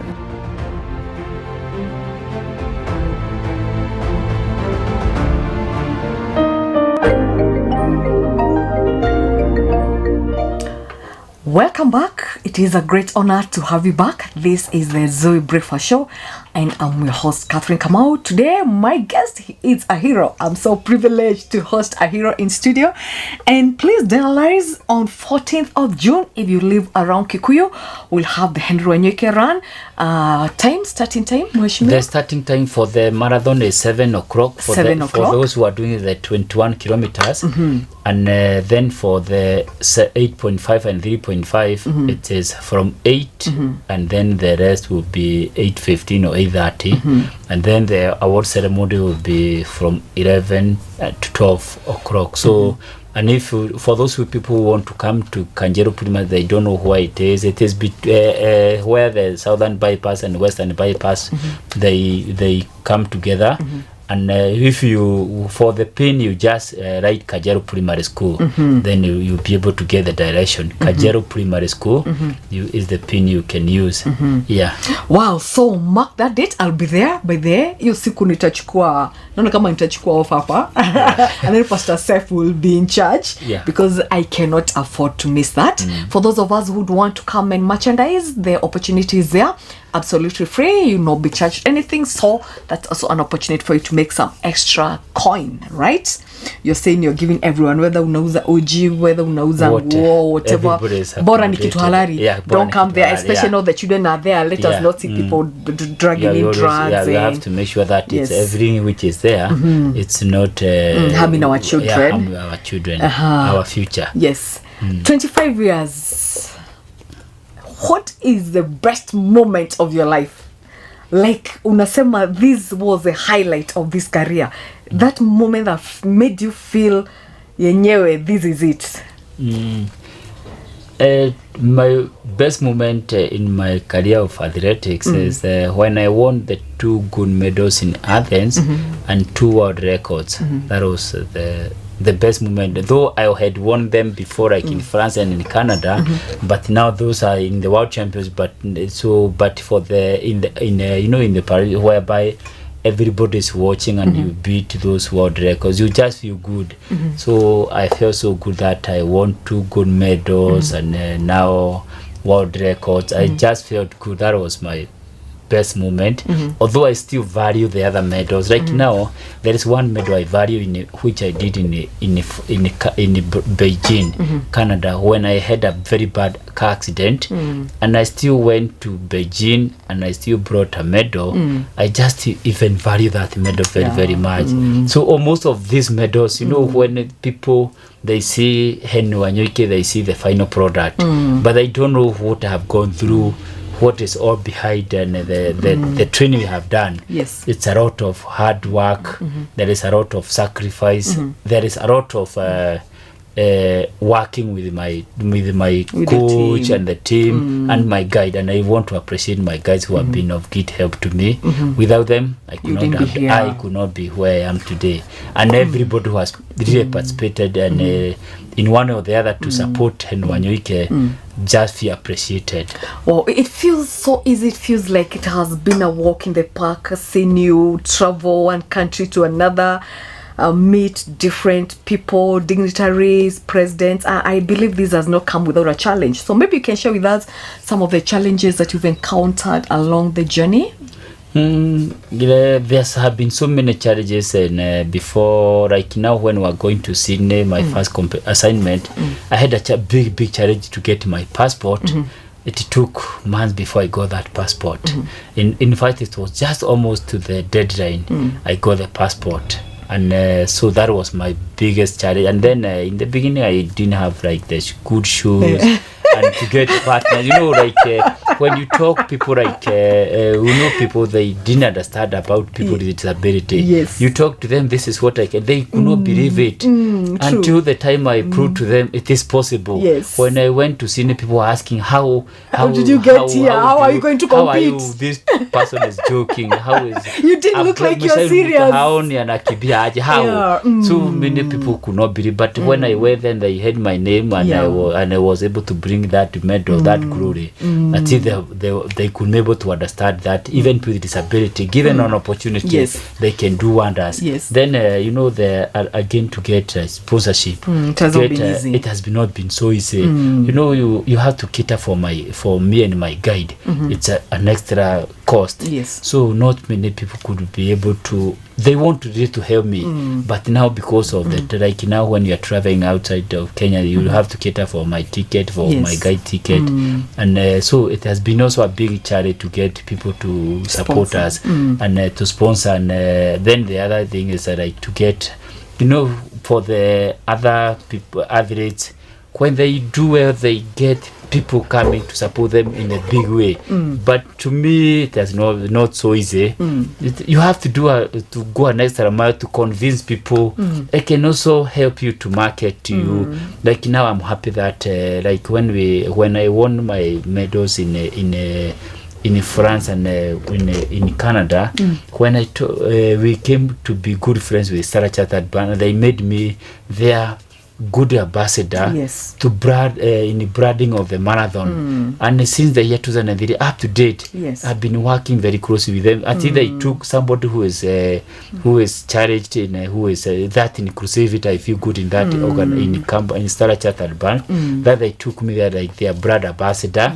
People like Deep Heat, people like Idomi, people like Enda. These are the people who have trusted me, even within my condition and in my disability. They have taken my face to be one of their brand ambassadors. So I just feel good that there are people who appreciate what I'm. And also have worked with so many organizations like Safaricom, Coca-Cola, many big and Procter & Gamble. These are the organizations I have been able to work big organizations who have really trusted me that I can be able to be their ambassador. So I just feel good. Organizations like Christian Blind Mission, Light for the World, Sight Saver. These are organizations I've worked again with them, and they have took me like there to show the what we can. Like now, Christian Blind Mission and Light for the World. They really supported me when I lost myself, and I feel good if I can be able to work to give back to them. So I'm always in the front line to help those people who really supported me and who are keeping supporting me. So and then I like now the roads we have in our country, some of them they are not very good for training, and I feel good now. Most of them they are okay, and we keep falling down, but when it's raining and when it is dusty, so many challenges. It has not easy, and then even to get a good guide, and that is why I say these guides, those people have really volunteered to support me. It's like because they volunteer, they give it all to see that I'm the best. You perform. They go out of their way in their time, their resources, and their time to support me.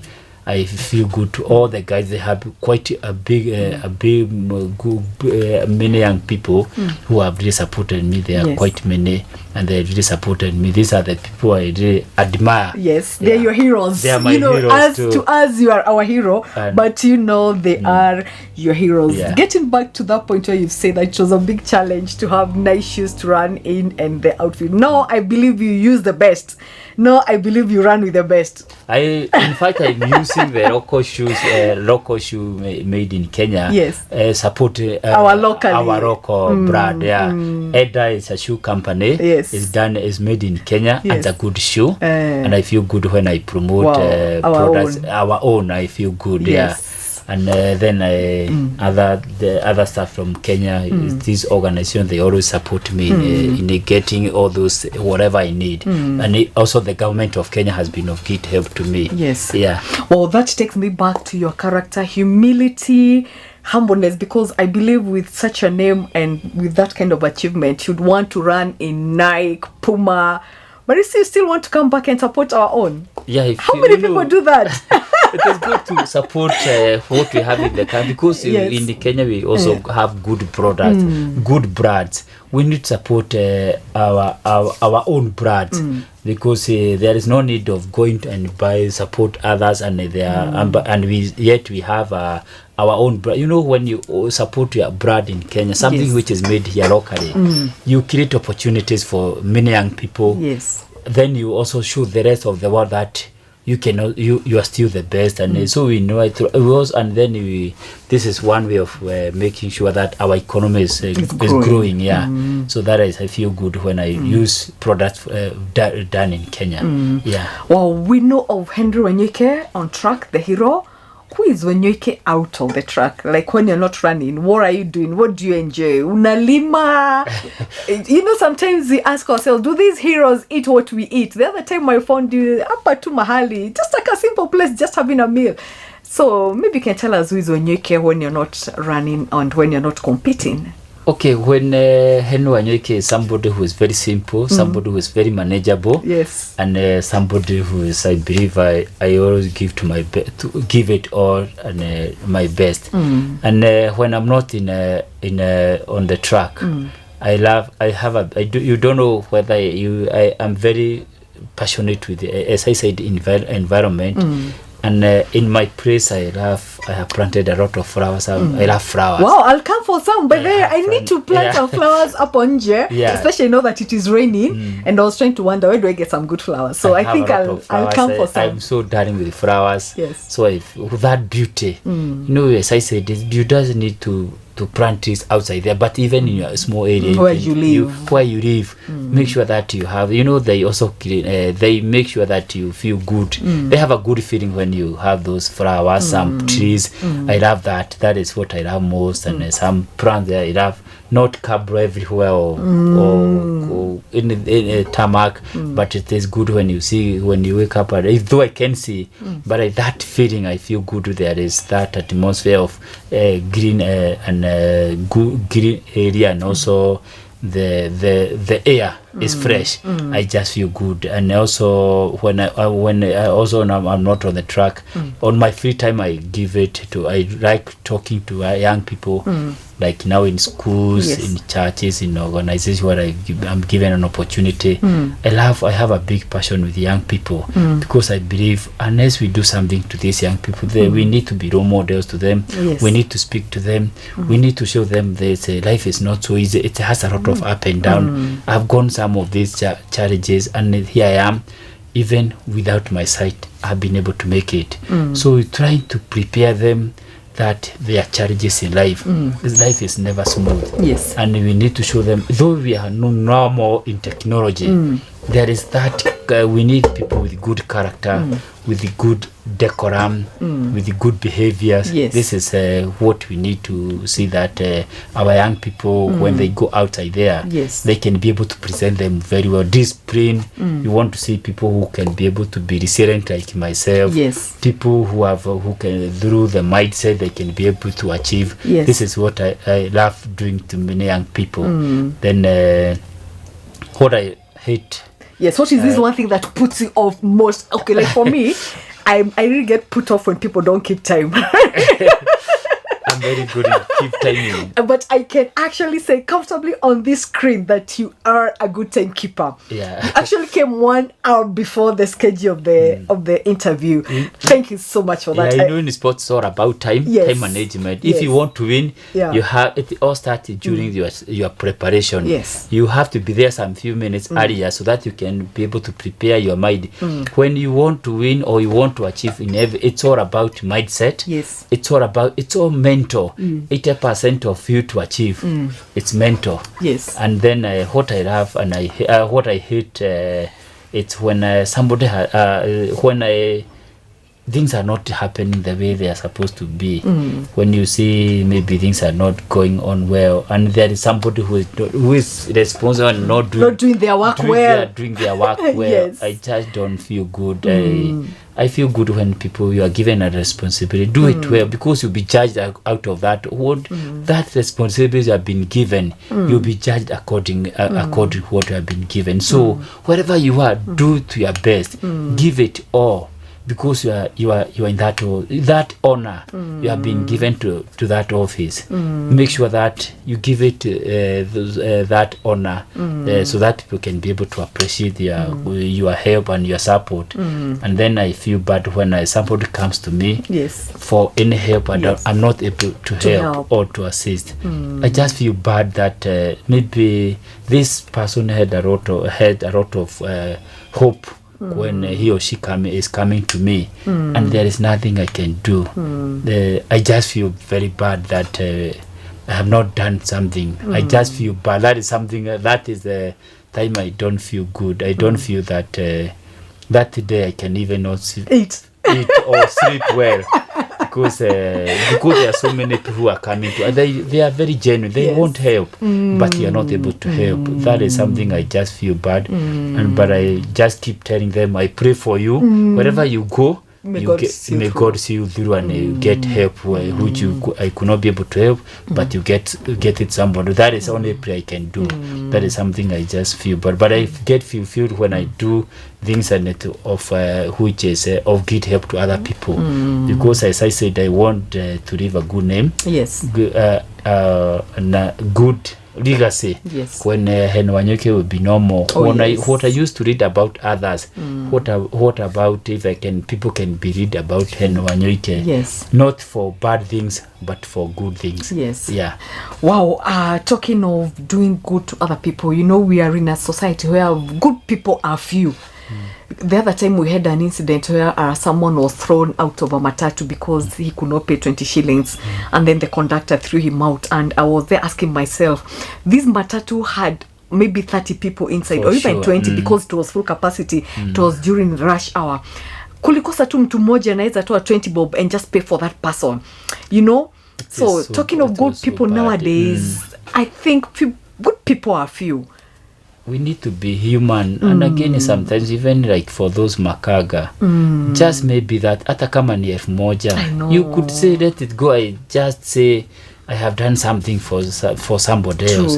So there is no need of throwing somebody out because of that shillings or any amount. There's no, so we need to have that big heart to give out, because even for us, wherever we are, you feel good when you get people helping you, and you don't expect people to help you, and you are not helping. True. So we need to be people like Mother Teresa. Oh yes. She died many years ago, but even we remember her. People like Wangari Maathai. Yes. They went out of their way, and now we are celebrating them. We need we need to be celebrated even when they arrive. We need to celebrate those people who are doing very well, and. For those who are doing good things, may God keep blessing them to continue with that big heart, because they are very few, and we need to try. Yes. We are not the best, but we need to try. To be the good. Like we need to be like people of Mother Teresa, that big heart of such people. Yes. Yeah. And again, you don't need. Some people say, I don't have enough to give. I'll give when I get 1 million. I'll give when I start driving this. But you still can do good with the little you have. I think that is what we need to tell our people. You can give your sweat. Yes. Like the way, as I said, my guides, they give it all, their energy, their sweat. You don't need give money. You might not have much. Even you can give what the little you have, even ideas. Yes. Yeah, you don't have to pay to give a lot of money or whatever. But even ideas, you can come an idea. You say we can do this and this. You can go and volunteer somewhere else, and that's all. And God will be happy even for those small deeds you do in this world. Yeah, not much that, and you do it with your heart. Yeah, that is very important, because you might be doing those because you want to name, you want people to be seen. But if you do it out of your heart, this is God will always bless you. Yeah, everyone has something to give. That is what we are saying. Don't say you don't have anything to give. Everyone has something to give. Wow, what an inspiration. This is the Morning Breakfast Show here on Zoe TV, and I'm your host, Catherine Kamau, and my guest is our hero, Mr. Henry Wanyoike. It's time for the riddle. Hey. So here comes my riddle, the riddle for the day, for today. I never was, I'm always to be. No one ever saw me, nor ever will. And yet I am the reason people live and die. I'll say it one more time. What am I? I never was, I'm always to be. No one ever saw me, nor ever will. And yet I am the reason people live and die. Wow. What am I? That is the riddle for today. If you know the answer, if you can crack it, please let me know. Write for me or give me the answer. There's a number on your screen, or you can go to our Facebook page, Zoe TV, and you can leave your answer there. Mr. Wanyoike, you've heard the riddle? Yeah. So you try and crack it for me when we come back. I need an answer from you once you're back. You heard it well? Yeah, I heard it. Uko sawa? Yeah. So that's the riddle, my viewer. If you can crack it, please let me know. Use the number on the screen. You can also go to our Facebook page, Zoe TV. This is Zoe Breakfast Show. I'm your host, Wanjiku Kamau. We'll be back after the break.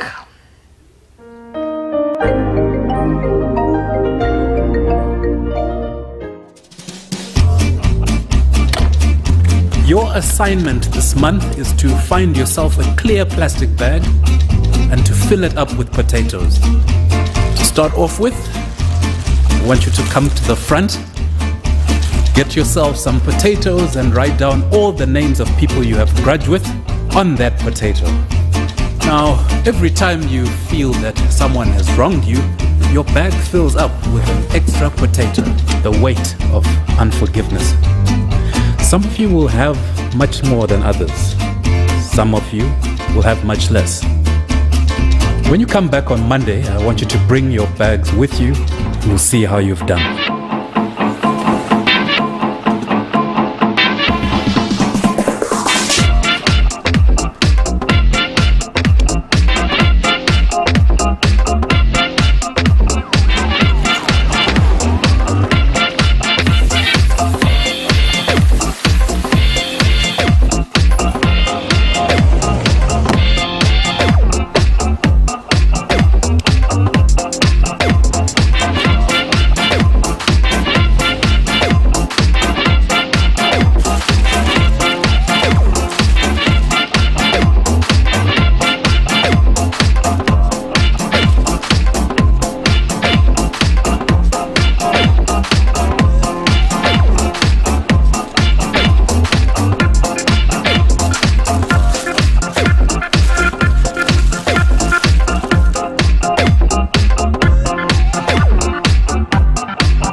So, what was the point of this assignment? Jesus says in the Christian Bible that if you forgive those who wronged you, you yourself will be forgiven. And that is the only way to rid yourself of this stinking, rotten, heavy burden. But how do you do that? Easy. You just let it go.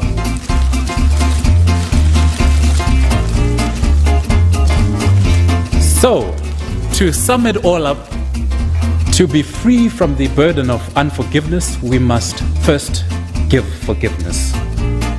And that's what makes it a very unusual gift, because when you give forgiveness, you become the beneficiary. Class dismissed.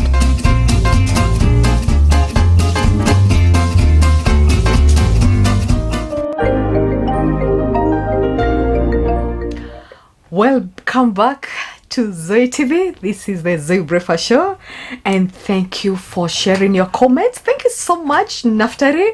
Nimekuona pale Facebook. Thank you so much for tuning in. Thank you for your continued support.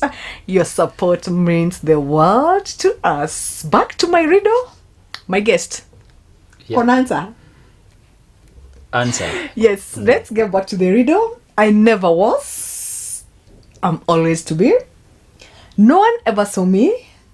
No ever will. And yet, I am the reason people live. And I, what am I? What do you think? Tomorrow.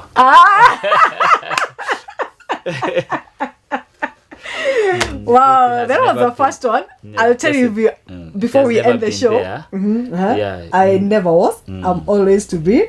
No one ever saw me. And no ever will. And yet I'm the reason people live. And I, you think it's tomorrow? Yeah. Sawa, hold it there. I'll tell you the answer before the show ends. If you know the answer, please continue writing. Na unajua jibu ni gani? Please let me know pale kwa comments, and I'll be glad to read your comment as we end the program. Mr. Wanyoike, there's someone who's watching you this morning, and they feel probably they cannot amount to some, especially the young people, because we say Zoe TV, we are here to inspire the young people. Having lost your eyesight at 19 years, you are literally a young man. Tungesema wewe ni Gen Z, kama ni that time, sindio? But then you are a Gen Z, so could be there is someone who's watching us, and maybe they've not lost sight like you did, but they feel like they cannot do anything. There is no hope. Looking at the way the economy is, people are feeling like there is nothing much you can do. It seems like we've lost it. I want you to share your word of wisdom and encouragement. Okay, thank you very much. Sometimes I think it is good to go through some challenges. They harden us, and life without challenges is boring. And in Bible says that. The challenge we go through, God knows about it. So just then leave God to help you to go those challenges. And again, it doesn't matter what people talk about you, what people say about you, but what matters is what you talk about yourself. That there is that power in tongue. Whatever you say to yourself, it will happen. If you say it is not possible, it will never be possible. But if you say it is possible, it will always be possible, because like myself, I could have sat down, wait for people to support me. But I said, no, I should wake up and move on and keep going. And that is how I started the athletics. It was in his, as I said, you see the scars, they always remind me where I come from. And so we need to keep focused. We should never lose hope. We should never lose heart. We should always be positive. Because out of these challenges we go through, there are good things out of it. Like my blindness, I took it in a positive way, and here I am, a world champion.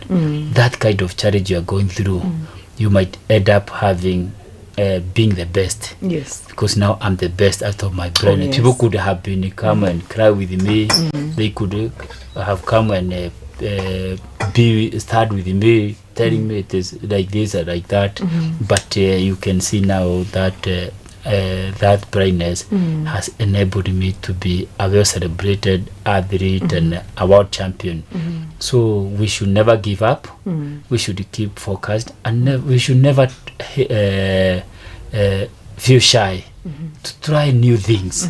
Because if you succeed, you'll be very happy. And even if you fail, You say, I tried, and then you'll be able to get another chance to try again. You need to keep trying. Keep trying. If you fail today, tomorrow it's another day. Oh, yes, to try. Tomorrow you keep trying, and one day you get to to wherever you want, to your destination. So you should never limit ourselves that it is we cannot make it.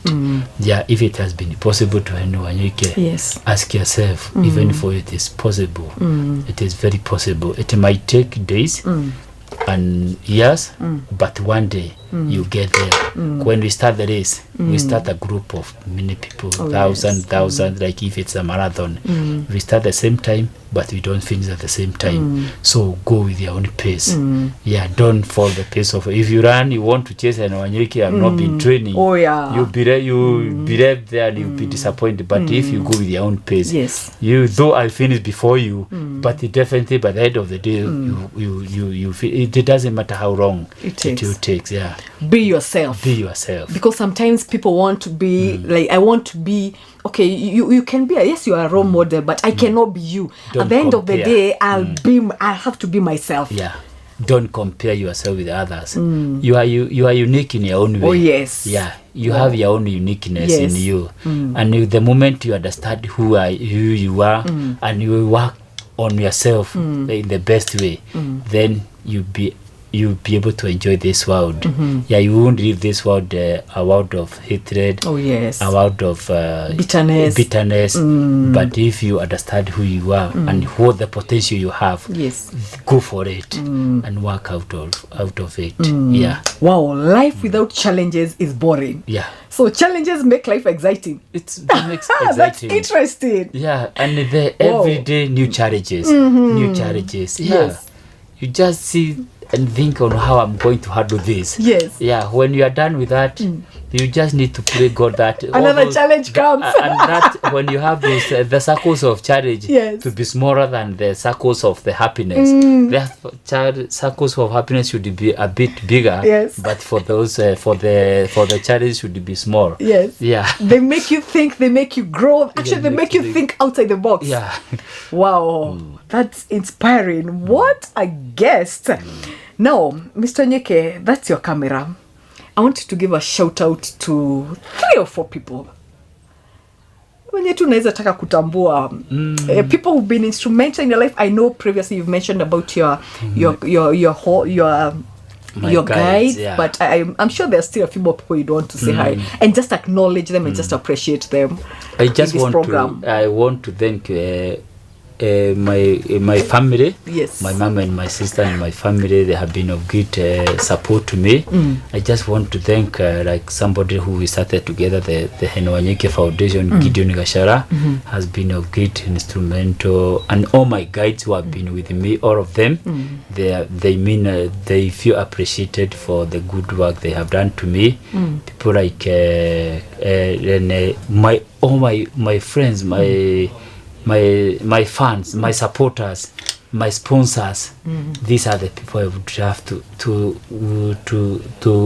to say that I really want to appreciate you. I might not be able to have chance to come and tell you the way I feel, the way I value you, the way I treasure you. You are people I really appreciate very, very much, and you are the people I always admire you. May your business grow big. May your territories be big, and I want to see you growing and keep doing good to other people. You are doing the God work. When you support people like Henry Wanyoike, you do the God's work, and God will always reward you in His best way. I cannot be able to say enough thank you, but God knows that out of from deep of my heart, I really value you. You are great people to my life. Wow, thank you so much. It was a pleasure having you. But before, let me tell you, you got the answer to my riddle. My viewer, back to the riddle for the day. I never was, I'm always to be. No one ever saw me, no ever will. And yet, I am the reason people live and die. What am I? What did you say the answer was? Tomorrow. Yes, my guests got it right. The answer is tomorrow. Wow. How did you know that? You're that sharp. Labda umeangalia notes zangu. You checked on my notes. I can't see your notes, but what I believe is that, we have not seen tomorrow. Oh, yes. Yeah, and we still have hopes to see tomorrow. We live because of tomorrow. Yeah, not today. Oh, yes. But tomorrow. Yeah, tomorrow. We need to do for us to see from what you started today. Yes. From the Proverbs. Yes. Oh, yes. So they're going to Pelekana. Yeah. We should work better for today so that we can have a better tomorrow. Wow. Yeah. Thank you so much. My part in short, we need to better our best. Oh, yes. We need to do our best. Yeah. We better what we know well. We better to be the best. Yeah, we keep bettering. Wow. Yeah, we keep doing good. Yes. Yeah. We aspire being the best, not just see hapo to aspire to do better. Yeah, aspire to be a better version. Where you are, of you. not yet. Yes. Yeah, when I was doing my training, even if I done to my best, my coach was telling not yet. Not yet. Not yet. Even when I broke the world, he was telling not yet. You still can conquer. You can still beat those records again. Yes. And here I am. I have been beating my own records. Yeah, so I can say not yet. Wow. Yeah. Not yet. Yeah. Pia mimi nasema tu kama wewe. Not yet. You still can do better. You still can be a better version of you. And let's aspire to be better tomorrow. What a guest. What a show. Thank you so much, Mr. Henry Wanyoike. I really appreciate for making time to come into studio. And we look forward to having you more times. Thank you. See you on 14th of June. Oh, yes. And again, everybody is most welcome on 14th of June, Kajeru Primary School. If you don't know where Kajeru Primary School is, go to your pin, to your phone, Kajeru Primary School, then you get the pin of the school, the location. Yeah. Me, I'll be there. I'm your number one supporter. I need a t-shirt. Yangu ni medium size. Yeah. Make sure that you get one for you. I'll come to your office right there. You can tell us where your offices are. Yeah, we are in Kikuyu Town, Piazza Arcade, next to African Driving School. Kikuyu Town. Yeah, Kikuyu Town. Yeah. And itajileta hapo, at least I know where your office is, and then I'll be able to pick my t-shirt. I think I can also buy for 2 or 3 people. Yeah. And then we can participate because we are here to support you. Thank we are here for you. And we believe in you. Thank you very much. Oh, yes. I'm happy to be here. No doubt. Thank you. Yes. Thank you. Yeah. Wow. Thank you, my viewer. That marks the end of the breakfast show this morning. I believe you've been inspired. Thank you for joining in. Please, let's do this again next week on Monday. I've been your host, Catherine Kamau. Have a blessed weekend. Shalom. Shalom.